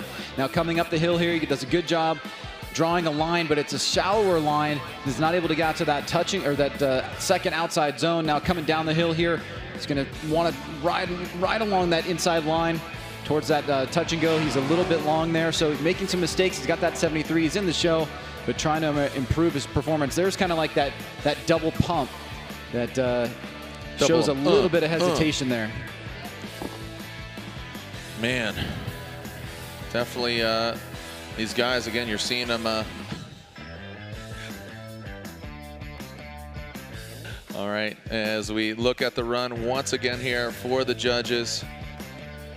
Yeah, it's never a positive sign when the judges want to look at a run again fully through.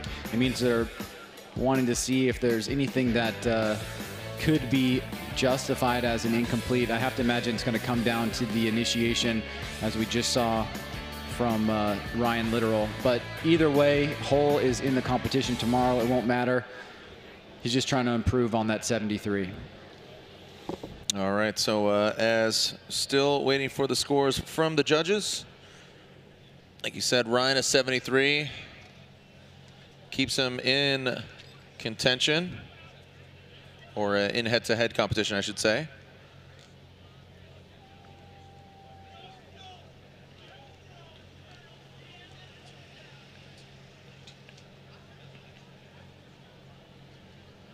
And right now, as it stands, Ryan, we have 20. Shoot, we have a few drivers with zeros, but 63 for Taylor Hull. We have 28 drivers who have thrown down scores. Federico Sharifo, we are hearing that he will be running, but we have Kevin Lawrence, who has an incomplete run, Farouk, as well as Rad Dan. So, as well as Matt Van Kirk. So 4 drivers. So that would mean 24 drivers. So that's a considerable amount of buys. So they need to put a run on the board in order to have 28 drivers and potentially 29 if Federico puts a score on the board. So right now it is that of, oh yeah, I forgot about Dean Carney. Dean Carney also a no-show on his first run. Dean Carney, Oracle Lighting, Dodge Viper on Achilles tires. Switching to a turbocharged setup as opposed to supercharged. Dean Carney in his Dodge Viper had some words with Robin Ishida earlier in his JE Pistons Tech Talk. And yeah, Dean didn't have a first run either. Well, dealing with the pressure well here is Dean Carney. You can see on initiation, he's back on throttle right there, right before that first inside clip. Nice line coming up the hill here, really trying to get deep into that first outer zone. Now on the second outer zone, he's just right there at the edge, so great job by Dean. Fluid line around that inside clip now coming down the hill here. Let's see how he gets into this inside touch and go. Great job there. I mean, this is a well-executed performance for Dean Carney, who had that zero or no-show on that run number 1. You can see there just a little bit of a mishap there. He's on the e-brake, he's back on throttle, then on the e-brake again, just making some adjustments, so the judges surely will look at that. Got a good vantage point from the judges' cam up here, but overall well executed. With a lot of pressure on him on run number 2. All right, so the scores are in here, and an 81 for Dean Carney, so that's solidifying. So again, 29 drivers completing one of their 2 runs, but right now we have, again, 1, 2, 3, 4 incomplete runs. So right now only 25 drivers with scores.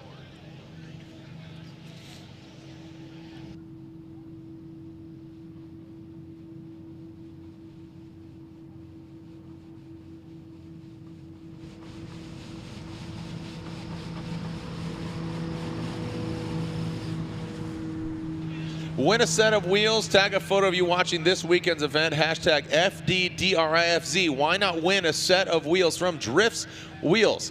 You're sitting there twiddling your thumbs, watching the John Deere tear up this track right here. So why not hashtag FDDRIFZ and enter to win a free set of Drifts Wheels as run by Aramis Ori Bakshish in his Drifts Falcon tires. And then join myself and Ryan Sage, your hosts of Formula Drift on CBS Sports Network. Turn up the bass on the Formula Drift Black Magic Pro Championship premiering May 16th. So shoot, that's what was that, next week? Man, 5 days. That's crazy. 7 p.m. Eastern Standard Time. Check formulad.com for your local listings. Formula Drift on CBS Sports Network.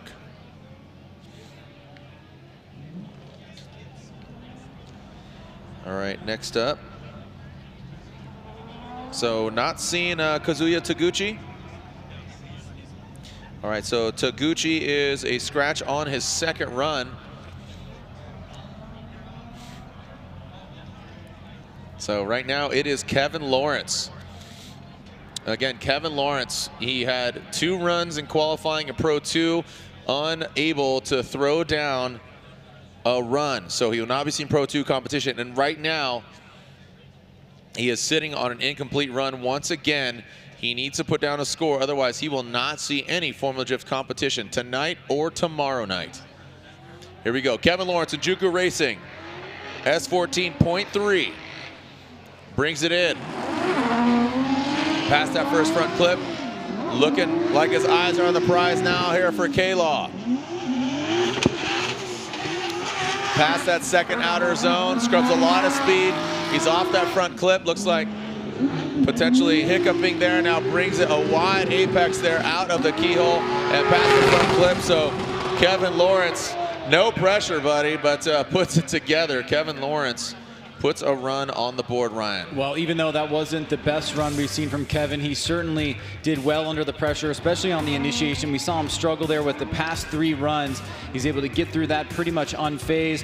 Now coming up the hill, hitting this first outer zone into the second outer zone, a little bit late and short on that. And you can see it really pushes him much wider than he needs to be on that second inside clip. Now coming down the hill here, pretty decent job, but kind of a wonky line coming through that section before he gets to the finish line.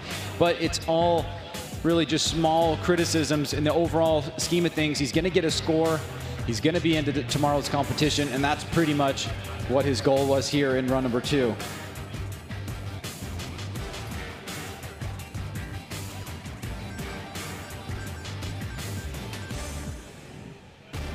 All right, so Kevin Lawrence does get a score. The scores are in. And a 66. So a lackluster score, but a score nonetheless. A 66 will allow him to see head-to-head competition tomorrow night under the lights. So Kevin Lawrence with a 66. Next up, Jeff Jones in his Doc Falcon Tires Edelbrock 370Z, coming us from Southern California. And Jones through the start chicane. He is currently sitting on a 66 as well. Let's see if he can better it here. Throws it in at that final clip, takes out that front clip just narrowly. Good posture from the 370Z. He can lighten it up. Past the front clip, out of the keyhole. Into that touch and go area and past the front clip. Got to say that to me by the naked eye looks a lot better than a 66. There goes Jeff Jones. Yeah, definitely agree. That was better than the 66. You can see he has a much better time on this initiation. He's back on throttle right at that inside clip. He's drawing a good line coming up the hill, has a little bit of angle taken out at just slightly. I mean, very, very small, but then he's able to get that second outer zone through that inside clip, wrapping through, nice fluid transition coming down the hill. And then right there, just about 6 inches away from that yellow marking on the edge of the course, but I definitely think this was better than the 66.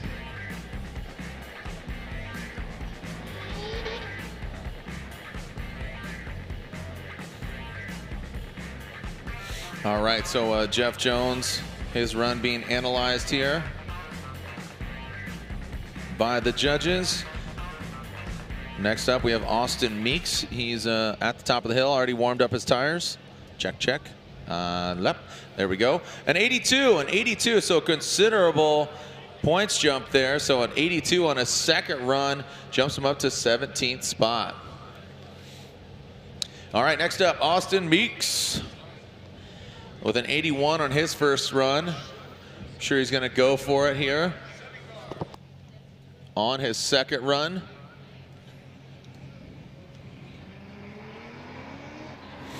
All right, here we go. Austin Meeks, that Galp committed auto service of Healy's tire. S14.5 as Meeks, like I said, a strong showing on his first run into that second outer zone, tied to the front clip. Snaps it back and down the hill. Oh, and he gets disrupted as he exited the horseshoe. You saw him just dip a toe in, but it grabs the whole foot. And he breaks an ankle there. As Austin Meeks, that will be an incomplete run. But he has that 81 on his first run, Ryan. And he'll have to settle for that. Meeks here just initiating past that last standing cone on the e-brake. You can see a little bit late on the throttle through that first inside clip. Going up the hill here, trying to lock into that line that gets him deepest into that second part, or that second outer zone rather. Now coming down the hill here, you can see as he reaches towards and starts a transition coming down the hill, puts a lot of angle in the car, and you can see the front end dips over into the grass, and he's not able to complete it, has to pull out of it, and that will be an incomplete. Let's take a look at it here, Jared, as we slow it down.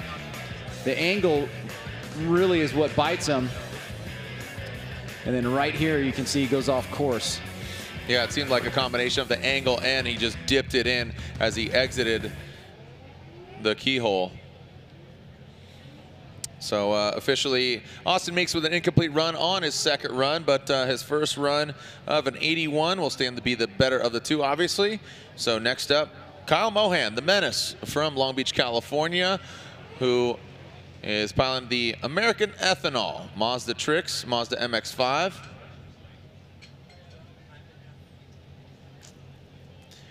How you doing, Ryan? It's a hot one out here, huh, bud?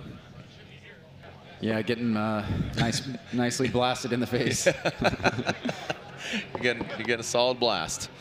All right, here we go. This is Kyle Mohan on his second run. He has a 76 on his first run. He looks really strong.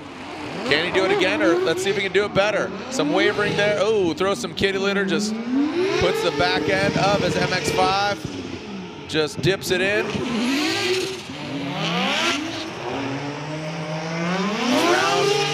That front clip. See flames shooting out of that thing. A lot of action, a lot of noise coming from Kyle Mohan. His line score will be affected, obviously, given not only just dipping his back end there in the kitty litter, but also throughout the course. Well, looking to better that 76, you can see just gets out of whack through that first inside clip, does drop off there for a second, so the line is really going to suffer. And especially in that one section coming through there, that is a style judged zone. So as we see him pass through that second inside clip, little flames come out there for Kyle Mohan. He does have that 76, so he's trying to better that. Not sure if that's going to do it, but nonetheless, he's into competition for tomorrow.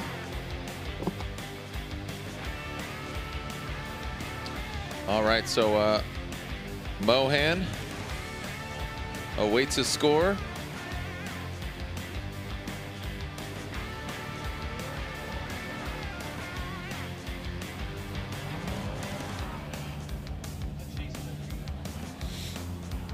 All right, so as Mohan waits for his score on his second run. And that will be an incomplete run. Going to Lantain. Ryan, a little elaboration there, an incomplete run, bud. Yeah, looking at, I don't have. I can interpret, or there you go, you're back. All right. Just looking at what occurred on the track there after inside clip one, or going by inside clip one, he had very low angle, almost no angle at all. He ended up going two wheels off, and then when he transitioned, which was way early, he ended up stalling up. We would rate that under an unchaseable run. We're connecting the qualifying runs now more to tandem, so in a tandem sense, that would be unchaseable. Thank you for elaboration. Well, we are getting word that Farouk Kawai, he has opted out, so that means double incomplete runs for him. He broke 2 axles, he broke a diff, so unfortunately he is out. But happy to see, so unfortunately for him, he won't be seen head-to-head. But right now, Federico Sharifo coming to us from Italy with this Ferrari, and what I understand is they machined an axle just before this run. So they went locally, machined an axle for this Ferrari 588. Here we go. So Federico Sharifo, who had an exciting kickoff to the season in Long Beach by Flambang, probably one of the most expensive off the showroom floor vehicles, but right now I'm pushing that outer zone, and it looks like, I don't know if that axle is gonna help him. And oh man, Federico Sharifo with this very iconic now car, this Ferrari 588, that will unfortunately be all she wrote for Federico. So even through all the hard work, Federico and his Triple F drifting department team will have 2 incomplete runs. Ryan. Yeah, big bummer there for Federico.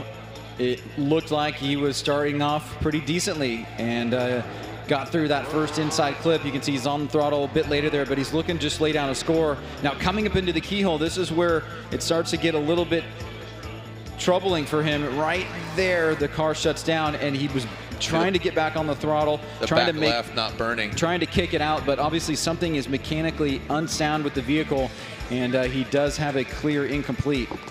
Well, like I said, right before this, they machined an axle, and you can see that back left. It was a one-wheeler peeler, and just trying to power through, but unfortunately not working out to his advantage. So like you said, Ryan, seems like right here, you even see it. So he's surprisingly still powering up the hill. And watch, you see that back left, it just starts smoking right there. So Federico Sharifo has had definitely a slice of humble pie throughout this season. A very unique car, still got a smile on his face, loves the experience, loves all the camaraderie here of the drifting community, but unfortunately for him, that will be a no-show in head-to-head competition for tomorrow's head-to-head.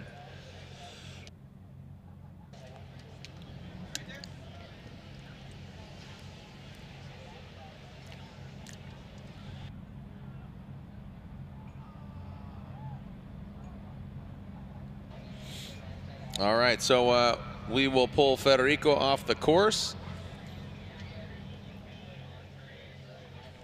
And if you would like to win a MagnaFlow exhaust, why not pull out your phone and text MF Drift to 555-888. It's as simple as that. You can win a MagnaFlow exhaust. Compliments of MagnaFlow, so text MF Drift to 555-888. You got some time. So pull it out, text, and win. Also, ready to see and create Formula Drift content? Embrace the heat. Start the conversation. Join the community. Go to formuladee.com. You see some hidden reward points where you can win some goods and add to the conversation that is the Formula Drift community at formuladee.com. Hover over the community button, click it, and join. Is at the top of the hill. And also, if you haven't downloaded the Formula Drift app, please do so, because not only can you watch all the live scoring alerts and stats, exclusive content, breaking news alerts, notifications, you can win some goods. Buy your tickets for future rounds of competition. Again, make our way to New Jersey, Seattle, Texas, and then eventually Irwindale, California. Exclusive games. Oh, and also St. Louis, I might add. St. Louis, a new round. Midwest, exclusive games, contents, and special video features available for Google Play and download at the Apple Store. Rad Dan Burkett in his Toyota Supra on Nexen tires.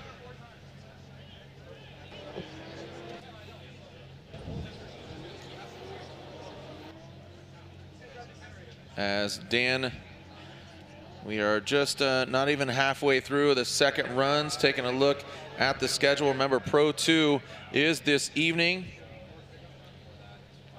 So we'll have right after this, we will have the GT4586 of Ryan Turk out here doing some ride-alongs. We'll have a driver's meeting. That's just internal for us.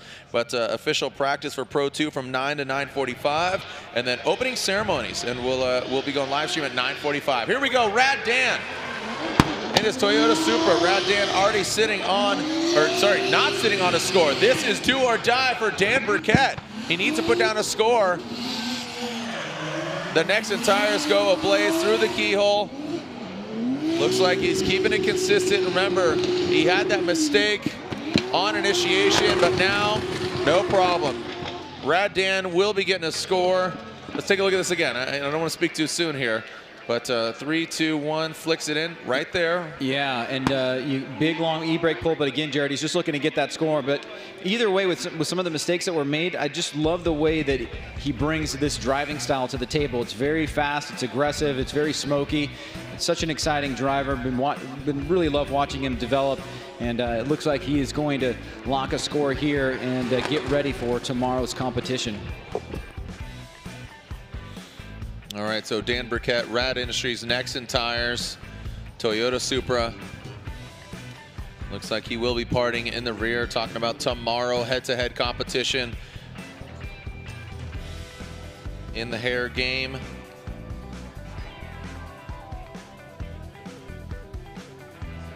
And what do we got here? Scores are in for Dan Burkett, an 83. An 83 puts him into 17th position. So it's an 83 for Rad Dan. He will be seen head-to-head. Who he goes against is still TBD. Top of the hill, Jonathan Castro. Jonathan Castro, who is, and it really is, truly just progressing more and more every round of competition, and we've seen him now here for 3 or 4 years and has progressed considerably. As Castro sending cars, here we go. Castro, Jardot, Metal Dom, Nexen tires, Toyota Racing, Toyota 86. Castro throws it in right at that last standing cone. Back on throttle quickly. You can see some wavering just a little bit. And then just quickly goes from that second outer zone, just kind of had a beeline approach to that front clip. I'd have to say he's just really kind of ticking the boxes there. He filled both of the zones. He got to the front clips. He did everything he needed to do. I'd like to see him just be a little more fluid. Well, I like the way that he made adjustments on the initiation. You can see he does have that e-brake pull, but it's not super long, and he's back on throttle much earlier than he was before, way before that inside clip. A little bit of wavering coming up the hill there, but it's not super bad. Making an adjustment, coming into the keyhole, he's able to fill that second outer zone. Great job being nice and tight on that inside clip. I mean, to me, at first pass, this is much better than the 71. You can see he's right at the track edge lead there, and then through that last inside clip, great throttle control there. So I think this will be a vast improvement. You can see e-brake, lets it run, he's floating, he's floating, he's floating, and then right here, he's back on throttle, and you can see that smoke line instantly generate. Yep, yeah. Good job there from Mr. Castro. Like here, though, but this is what I was talking about. Doesn't he? Watch how he just kind of shoots in towards there. I'd like to see him just kind of bring it out a little more, but he does a good job getting tight to that front clip. So 71 is his first score, and 87, so a considerable jump for him. For Castro, a 71 to an 87, number 10 position in qualifying. Yeah.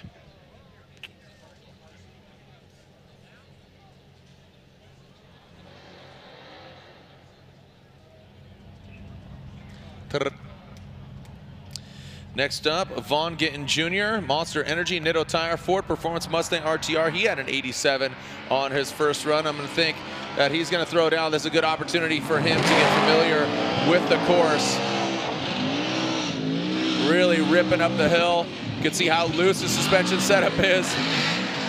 Look at that thing just rocking back and forth. Ready to rock and roll out of the keyhole. You saw a little bit of a disruption in his line, but he just jumped right back on it. But Ryan, the only point of contention for me was, again, it comes out of the keyhole, just kind of almost pause for a moment. Well, you can see very snappy initiation, and again, very early back on the throttle. So I think he's executing the initiation very well. You can see the three-wheel motion there. and just floats it out to that second outer zone. Great job there, draws that line nice and tight on that inside clip. Now coming back down the hill here, throws angle in the car. That's that part you were talking about, Jared, but it's very, very minimal. He's got that 87. I have to think that this is going to be around there, if not higher. It seemed to be a little bit more aggressive. His initiation was a bit more on point. He was able to get really deep into that second outer zone, so we'll see if the judges agree with that. But overall, strong performance for Vaughn. We've seen him do very well at this course. He has a win here just a few years back, so looking to get back into contention here, and that's what that little section there that you were talking about, Jared. All right, so does that beat an 87? Where does that land him? This is definitely a confidence builder for him, and it does not. An 83, an 83 there for Vaughn Gittin Jr.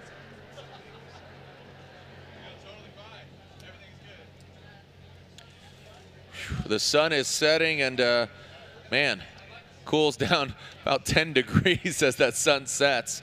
And the lights are coming on. The lights will come on the vehicles, and the fans can, and ourselves can kind of breathe a sigh of relief. That sun definitely brutal. I'd say it was more brutal here than it was even in Orlando, as Matt Kaufman comes firing out of that start chicane. The 959 Achilles Radial Thunderbolt Racing. Thunderbolt Fuel into that first outer zone. Delivers into the second outer zone. Kind of just fills about half of that second outer zone. Gets to that front clip. Flying down the hill. Great angle there. Really solid execution on that touch and go. And that final clip. Ryan, just in the keyhole, I say, just kind of briefly got involved with that second outer zone. Well, it's all the aggression of that first run and then some, but that e-brake pull a bit long. You can see he gets back on throttle way past that first inside clip, and then coming up the hill here, you can see he does a pretty good job into this second outer zone. He's got a lot of angle in the car. He realizes he's on a tight line there, so he makes a little bit of adjustment to get around. Smooth transition back out of the keyhole, coming down the hill nice and tight through that inside touch and go, and then right there, finishing it up through the finish line. So Matt Kaufman sitting on that 86. Was that better than run number one? Here's that initiation. You can see very evident long e-brake pull, still going. Now he's off throttle here, and then right there he kicks it back on. Scores are in for Kaufman, an 86 on his first run. Where does this go? An 83. So similar to that of Gittin. First run, the better of the two. Both their second runs an 83. But we will be seeing them head-to-head, and that's where push comes to shove.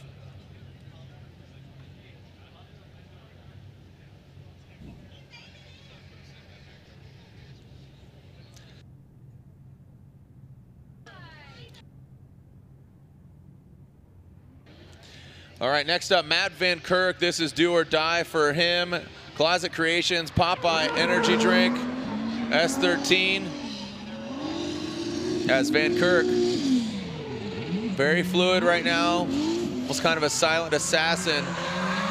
Doesn't get all the way to that second outer zone, just wants to play it safe and get a score on the board. Van Kirk, again, with an incomplete run on his first run. Van Kirk makes his way back up the hill, Ryan. Well, did not succumb to the pressure. Overall performance was pretty good. We'll see where this locks him in. This is really just going to be about positioning for Van Kirk as he passes through that first inside clip, heading back up the hill here. You can see the throttle on, trying to manage the speed, scrub some, and comes up a little bit short to that second outer zone.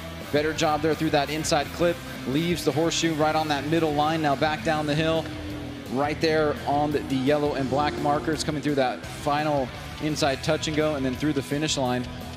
And again, Jared, we've just seen a varying amount of different types of initiations and when drivers are back on throttle, and we've just seen the guys that are in the mid to high 90s, or excuse me, low to mid 90s, just getting back on the throttle early, minimal use of e-brake, showing that they have the car control and the ability to really push the limits here without using all those inputs. All right, so an 80 from Van Kirk.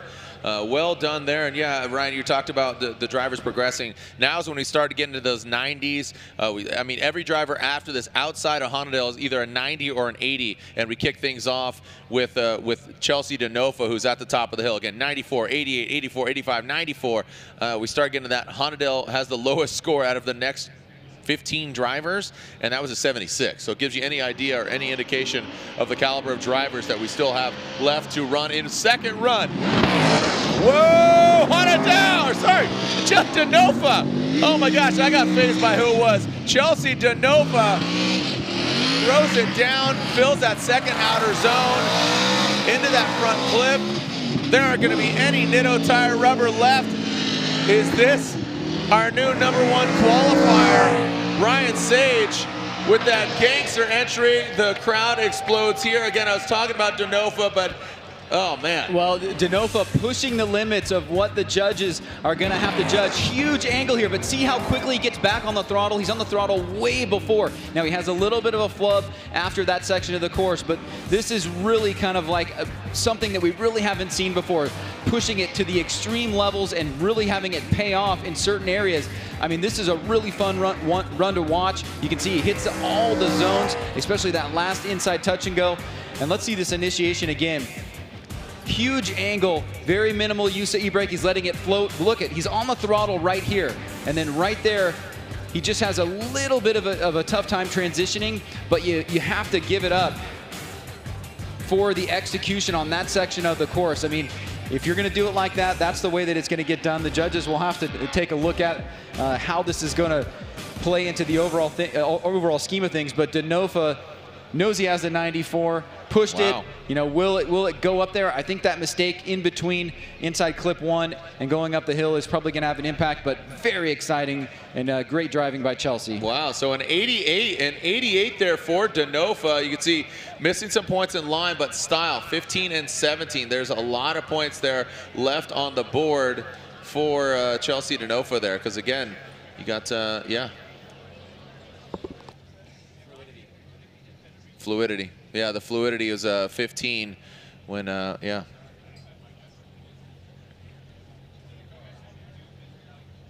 All right, so next up, Michael Essa. Michael Essa here with an 88 as well on his first run. You can hear him running through the gears, rolls into it. Again, just something that Essa has really mastered is just the fluidity, just very calm, cool, collect, kind of like his demeanor outside of the car, his driving, really an embodiment of his personality outside the car, inside the car as the Essa Autosports Achilles tire BMW. Just nice, cool, calm, collect. Did what he needed to do, nothing super over the top, but very well done. Yeah, you described it perfectly. Calm, cool, and collected, but vicious behind the wheel. Great job through that first section of the course. The initiation was smooth. He got back on throttle just a little bit past that first inside clip. Now coming up the hill here, you can see he's right there, that left rear wheel right on the line. And now back down the hill through this transition. Great job there on that inside touch and go, driving through a big plume of his own smoke, and then finishing it off is Michael Essa. Here's the initiation. You can see just letting it roll, floating it out there, and then boom, back on the throttle. So nicely done there by Michael Essa, looking to better in 88.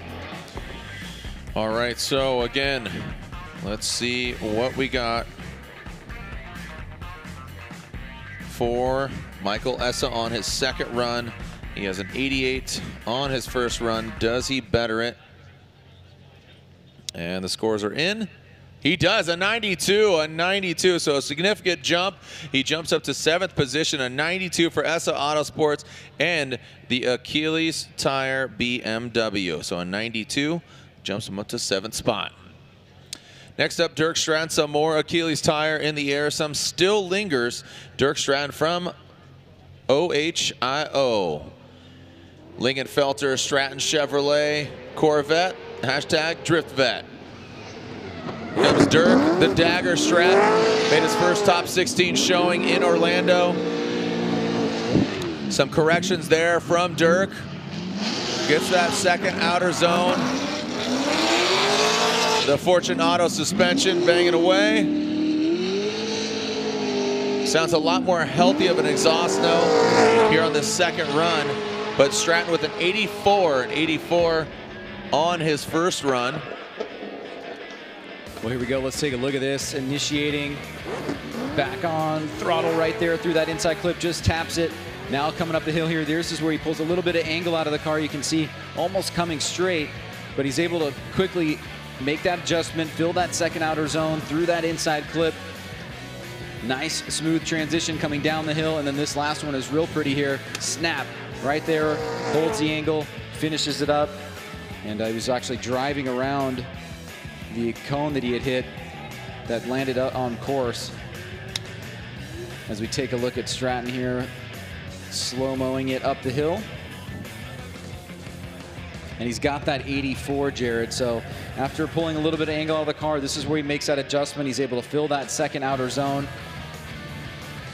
And now he's going to find himself driving right towards that cone that he hit coming down the hill here. And let's see what the judges have to say. Wow, so, you know, traditionally in the past few rounds, we've seen the drivers progress, but the scores coming in, and that does not better his first run. That's an 81 on his second run. So Dirk Stratton, his first run of the two, yeah, the 12 and 16, a lot of points there, Ryan. And maybe you should point that out. Style, it's fluidity first and commitment second. All right, so again, 30, 30, and then the remaining points, you do the math. You got 40 points left, so 20 and 20 in each category. So a lot of points left in the style category. Next up, the Goosh, Ken Gooshie. Toyota Racing, Gretty Performance Parts. Toyota Racing, Toyota 86. He's on Falcon tires. Here we go, Goosh, FD veteran, day one. We've seen him grow up. He was just a little boy, now here he is, big man, big angle. The Goosh brings that vehicle, that hot rod, up into that first outer zone, into that second outer zone. Here I'm winding it up and wind it down. Fluid past that final front clip. Gooshie had an 85 on his first run. Ryan, what do you think? Is that better it? Well, I think he's still leaving some points on the table with the initiation. You can see big, long e-brake pull here. He's not really letting it roll, and then he slows down noticeably, and he gets back on throttle after that first inside clip. And we've seen the tendency of the judges. We kind of know what they're looking for there.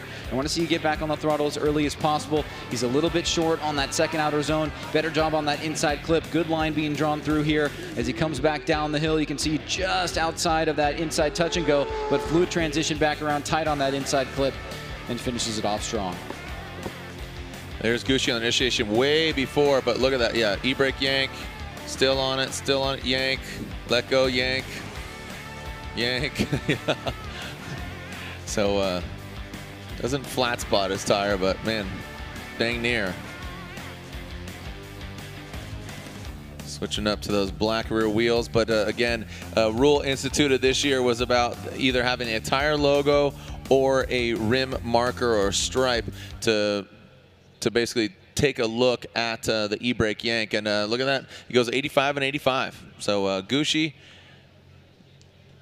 picture perfect, copies his first score in 85 back-to-back. Kristaps Blush. Kristaps, this dude is a madman. Again, a 94 on his first run. Great looking vehicle. Again, the Eurofighter, the E92 Eurofighter, HGK Racing Team.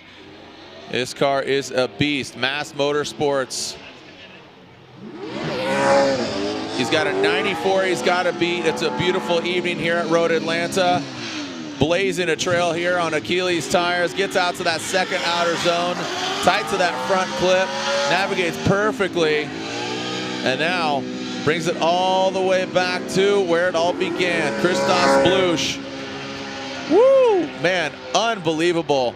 Ryan, just that was just a flawless run from Kristaps. Nasty, and again, it starts with the initiation. Look, rolling, rolling, rolling, boom, right back on throttle. Was sick. More than 60 feet before that first inside clip, and see how it rockets him up. He makes a little tiny flub there, but he's able to fill that second outer zone. You can really see how tight he is into that inside clip, wrapping around, beautiful line there, leaving the horseshoe, now coming down the hill.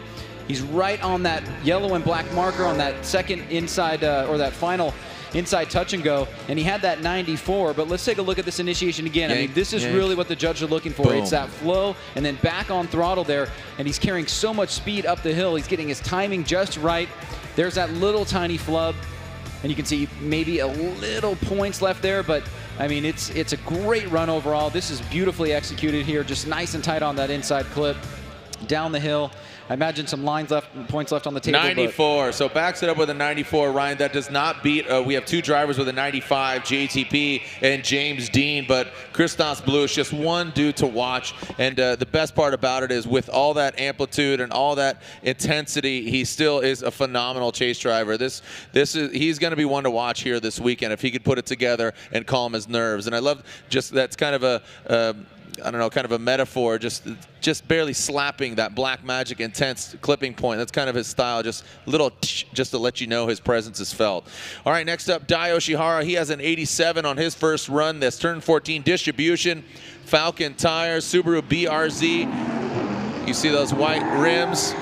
Looks like he runs through, no problem for him. A lot more fluid than his first run. Big angle to that second outer zone. Is that going to pay off? It does.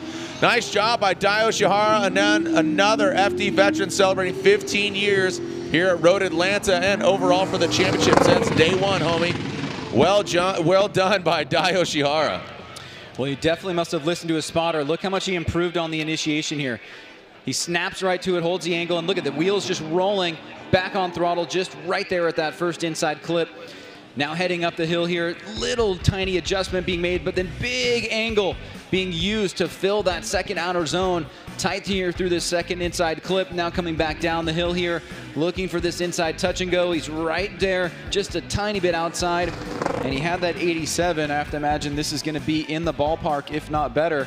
So Daijiro Yoshihara making at least an improvement on the initiation. I mean, this he's allowing it to float, and then he's back on throttle. If he got on throttle maybe a little bit earlier, that might have been the only improvement, but overall, it's a fun run to watch. And I have to imagine that the judges, especially in the horseshoe, was very, very impressive.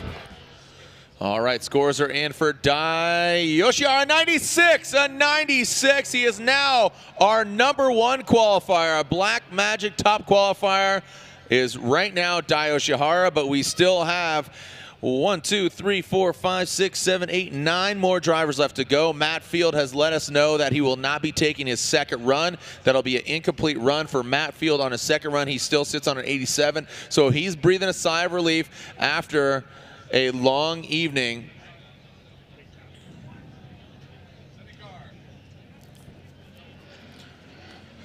So as it stands, the top 4 qualifiers get a bye run in top 32. Honadale wants to be in that club.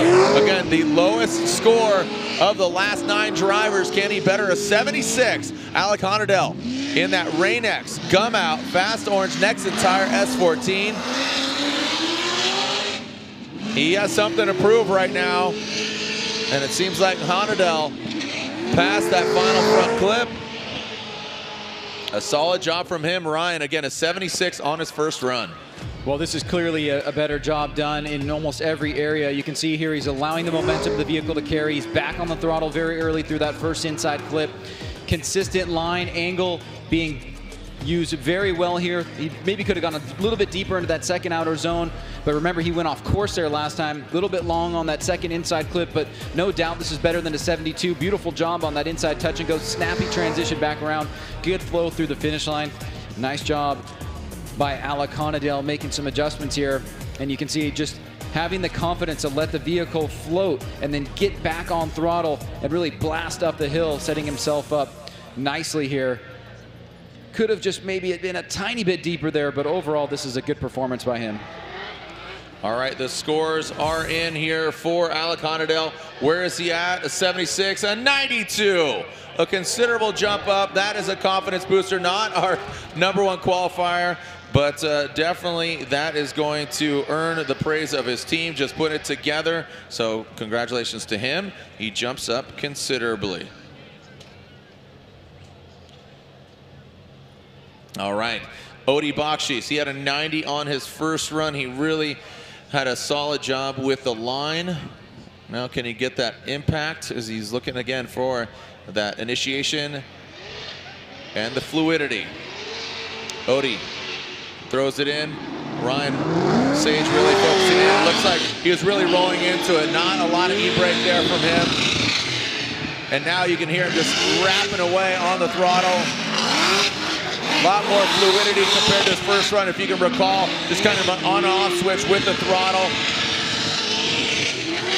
That supercharged LS. Well done there from Odie Bakshi's. He has a 90. A really good run. Ryan, I'm seeing you shake your head, yes. Yeah, I mean, I just my first intuition is that's better than his 90, and you can see he made some adjustments there in his initiation. He got back on the throttle a tiny bit later, but he really allowed the vehicle to carry. He used his know-how and his ability to get in that right spot, and then beautifully executed through this second inside clip. He filled that second outer zone as well. He's right here on the line through that inside touch and go, fluid transition back around. I mean, really don't see many mistakes here. He could have maybe been on throttle a little bit earlier after the initiation, but I'm really impressed by Odie and his ability to come back on this second run and take a 90 to possibly a higher score, which I imagine that it will be. Scores are in for Odie Bakshi's. Does he better? A 90, and he does. A 93, a solid run for Odie Bakshi's, and puts him into 8th position. Just a few more drivers left. Justin Pollock, Ryan Turk, Forrest Wang, Peter Visick, Chris Forsberg, James Dean, and Frederick Osbo. 8 drivers left. And remember, we still have Pro 2 head-to-head competition tonight. We'll have practice before that, but so many things going on here tonight. Again, this is round 1 of the Link ECU Pro 2 Championship, round 1 of 4. This is round 3 of 8 of the Formula Drift Blackmagic Pro Championship. This is the Napa Autoports Road to the Championship presented by Rain-X. This is JTP. Look at that, burning him. That Falcon Tire Roush Performance Ford Mustang. Throws it out there. You can hear him winding it up, running through the gears. Man, it looks like he's grabbing another gear, Gary. Justin Pollock. He has a 95. He already has, again, he is currently tied with Justin Pollock, or sorry, with James Dean. Dean and Pollock tied for that number 2 spot. Man, you can barely hear yourself think, Ryan. Well, he certainly had Denofa on his mind here. He was going for it. Big initiation here, long e-brake pull, but then still back on the throttle pretty early there, so got his timing right. Now coming up the hill here, you can see tons of throttle, maxing the angle out, and right there just gets into the pretty much the deepest part of that second outer zone, very tight through that inside clip.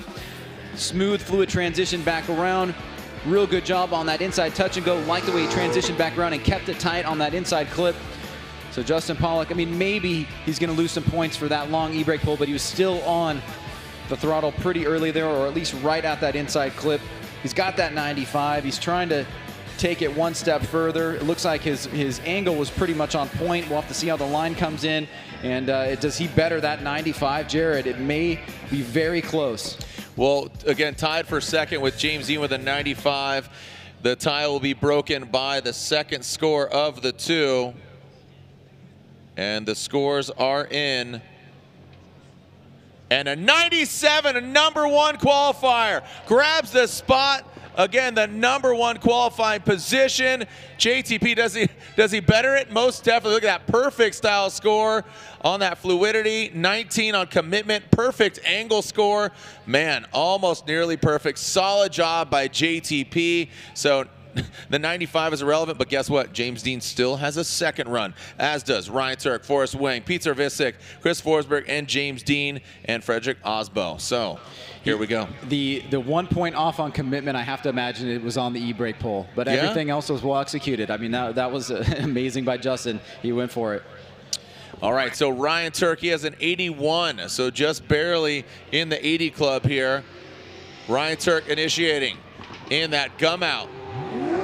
Toyota Racing, Toyota 86, ripping up the hill now. The bone zone coming in. And looks like he doesn't get all the way to that second outer zone, popping and locking like he's breakdancing out of the donut and out of the keyhole, the horseshoe, whatever you want to call it. There goes Ryan Turk. Well, he definitely left some line points on the table, but this is a vast improvement from his run number 1 initiation. Remember how much he slowed down noticeably there, back on the throttle, just right past that first inside clip. Carries some good speed up here, but again, you see pull some angle out of the car, and then he's not able to fill that second outer zone right here through this inside clip. He's going to leave this part of the course and go very wide here and miss that inside touch and go. And as he wraps around this last inside clip, he's much better on that final section of the course. He's got that 81. I think there could be some improvement there, but still leaving some points on the table for Ryan Turk. All right, what do we got here? Ryan Turk, as again the race service follow their series blackout. It's him and Chris Forsberg and their automotive building antics out of the race service headquarters in Los Angeles, an 81, and he does better barely with an 82. Oh, look at this. Look at a little flyover here, unofficial flyover. Look at that. You can see, what are those called again? Ryan, do you know what it is? Glider? Sweet, right on. All right, so Ryan Turk with an 82 on his second run. As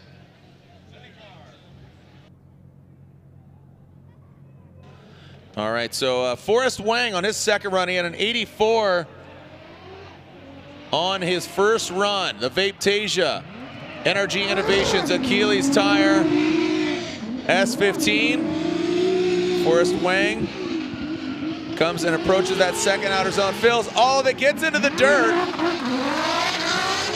Get some landscaping going here for the drift scum and the people in the bunker as Forrest brings it all the way back down. Man, just camouflaging the back end of his S15. Ryan, does that beat an 84?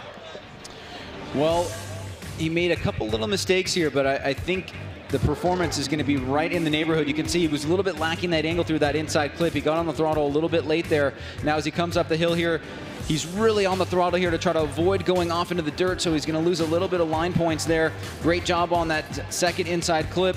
Very fluid coming down the hill here. You can see big angle. Now this is where he starts to really ramp up the wheel speed. Snappy transition back around through that last inside clip. So it's not going to be our #1 qualifier, but certainly he may potentially better that first run or be very close, depending on one more score to drop.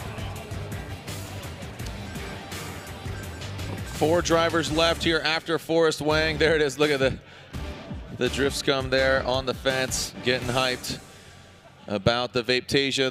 There's no vape juice there. 90, boom, a 90 for Forrest Wang. So a solid execution for him, puts him into that #11 spot as Peter Visick. Man, look at all the smoke here. Again, Forrest Wang, that smoke is what contributed to Matt Field going hard into the wall yesterday. They were practicing, and Forrest Wang produces a lot of smoke, not just out of his Vaptasia vapes, but right now it's Peter Visick who is leaving the start line. Now, Peter has a 94. Again, 94, he's sitting pretty, but you know he wants to better. A very early initiation, is that gonna pay off? You can see a lot of speed scrub there. That was at the #2 cone, Ryan. Just didn't have enough speed to carry him in there. Now he's just gonna do what everybody's kind of expecting from him. And just a really good line driver. He puts the car in all the right places, and he was going for it on initiation. Yeah, he was going for that big initiation, early entry, boom, right at the second cone. But you can see he doesn't get the timing right. He floats it, and he has to make a little bit of adjustment to not go off course there. So this is not going to be the 94. But again, like you said, Jared, he pretty much, him along with James, they've just so flawlessly executed these lead runs, not only in qualifying but also in head-to-head competition. And with those two guys in Osbo, it's what has made them really difficult to beat. So I don't think this is going to be an improvement for Pieter, but he still will have that 94, so he's going to be up there with the top guys, at least in the top 5. But we are starting to see a few more potential scores that could go higher. We've got Forsberg at an 88. Dean's got that 95, Oswald's got that 94, and those guys can certainly get up there as well. And Yoshihara leading the pack with a 96. Excuse me. Actually, JTP leading the pack with a 97. Yeah, no problem. Yeah, so no problem. There's a lot of high scores being thrown around here, so how quickly we forget. But taking a look at the schedule, local time is 8:30. We are scheduled to have qualifying until 8:45. We'll see if we adhere to that. Just, you never know. Crazy things have happened. We only have 3 drivers left, but qualifying scheduled to go to 8 till 8:45. For just about 10 minutes, Ryan Turk is going to be piloting his GT4586, which is the Ferrari-powered Toyota 86. That goes on for 10 minutes. Then from 9 to 9:15, we have our drivers meeting, but that is off the record. That's over in a private drivers meeting. But 9 to 9:45, Pro 2 qualifying or practice. Man, I'm all over the place.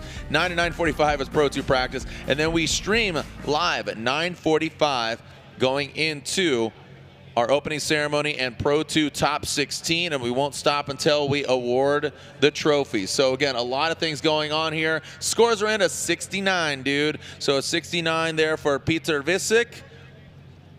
Way lacking. You can see that fluidity way down there, single digits.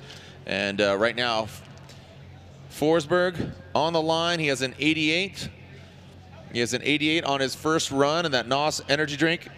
370Z on Nexen tires. Let's see how he progresses from his first run. And here we go with Chris the Force Forsberg, 3-time Formula Drift champion, brings it in. Big angle from him, really tight to that front clip. Sounding a lot more fluid with that exhaust now. Brings it into the second outer zone. Does a really good job there. Doesn't fill all of it, but definitely gets out to that line.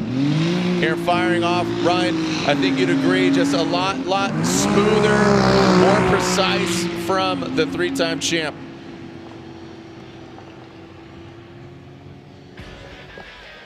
Well, that first pass, that did seem like an improvement for me. You can see that snappy initiation. He holds the angle there, gets on the throttle a little bit later, but he made it look really clean.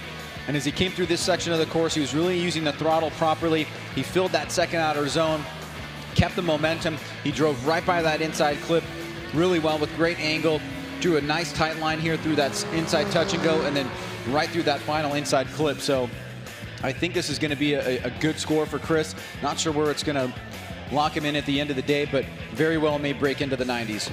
Yeah, I think it's a 90s score. Will it beat a 97 of JTP? TBD, JTP, as the scores are in. Everybody's shooting for that number 1 and a 94, so just outside of that top 5, or sorry, just outside the top 4, and the top 4 is critical because the top 4 qualifiers will have a bye run in top 32 due to us having 28 drivers. So again, 29, you know, man, 4 drivers, the top 4 qualifiers, and right now it's Pollock, Yoshihara, Dean, and Blush. Can, well, Dean's already in it, but Osbo, he's just outside with a 94 as well, but also we got some ties there. So we'll break it down here a little bit, but James Dean throws it in. He's already holding on to a 95. Can he take out JTP with another 97 or even a 98 or even 100? What do you got? He's our defending champion, the Wordhouse Drift Team. James the Machine Dean. Massive angle here. Woo-wee! Wow, a solid qualifying run there, Ryan. Is that enough to take out a 97 or tie it, or what do you think? I'm going to go out there and say I don't think so. I mean, it's a great initiation. He gets on the throttle right at that inside clip. You can see he carried momentum, almost went off course there. Then you can see he had to kind of make an adjustment, get back on the throttle. He doesn't get as deep as some of the other guys that were in the mid to high 90s in that second outer zone. Very smoky run. You can see he's really using a lot of throttle here. Great job on that inside touch and go. Fluid transition back around. Second half of the course is pretty good. I still think it's going to be a solid score.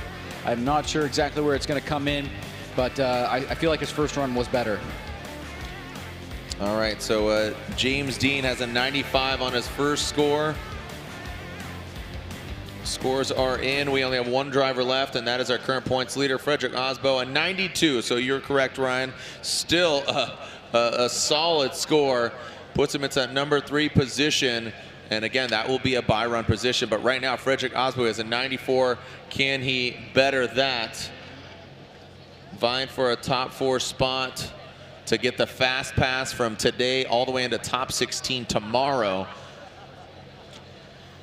Now again, remember, we will be live once again after we shut this down here. Ryan Turk will be piling up his 4.586 for the fans that are lucky enough to be here in the building. But our Pro 2 opening ceremonies begins at 10 o'clock, but 9:45 is when we'll go live, and we'll be kicking things off. Here we go, Frederick Osbo, our final driver here at round 3 of the Formula Drift Black Magic Pro Champion, the Rockstar Energy Drink, Toyota Racing Toyota Corolla.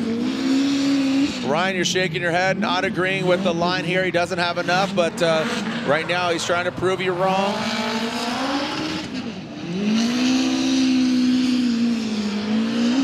As Frederick Osbo, the Formula Drift champion, 2nd overall last year. He wants to take James Dean out and kick him out of that throne. Well, remember, Osbo on his last run in Orlando came back and got that 99 and ended up getting that number 1 qualifying position. But I don't think this is going to be it. See how late he gets on throttle there? He struggled with that inside clip. The initiation was pretty good, but he held that e-brake pretty long. I mean, the line is basically flawless here from Osbo. Perfect, wrapping around that 2nd inside clip. Big angle here coming out. He's really tight on this inside touch and go. Snappy transition back around. But I think the initiation inside clip, late throttle is what's gonna hurt him. And with that 97 that we saw from Justin Pollock and how aggressive that run was and how much of a wow factor that has, I'd be surprised if this beats that just based on the initiation and that 1st inside clip. All right, so we are waiting for Osbo's score, and it's a 95, so he does better it, and that puts him into the number 3 position. That basically knocks down James Dean into that number 4 spot. So Osbo, Dean, they have the fast pass, and that will be a wrap here for our pro qualifying. But Ryan Turk will be out here in his gum out GT 4586. He's going to tear up some tires, but there are webcast times. Again, tonight we have Pro 2 competition tonight, so don't go anywhere. Again, that's in local time 8:35. So in just about an hour, we'll be back here. Yeah, about an hour and a half. Sorry, for our Pro 2 head-to-head competition. We'll be live here at 10 o'clock. At 10 o'clock, we'll be live here at Road Atlanta. As you can see, the lights of the GT 4586 at the top of the hill. So why don't check it out, stick around. You could hold the camera on there. All right, thanks for joining us out here. Again, round 3 of the Formula Drift Black Magic Pro Championship. This is the Napa Auto Parts Road to the Championship presented by Rain X. Here is Ryan Turk in that GT 4586. Just lighten up and just having some fun with the fans. We'll see you back here at 10 o'clock for our Pro 2 head-to-head, round 1 of the Link ECU Pro 2 Championship.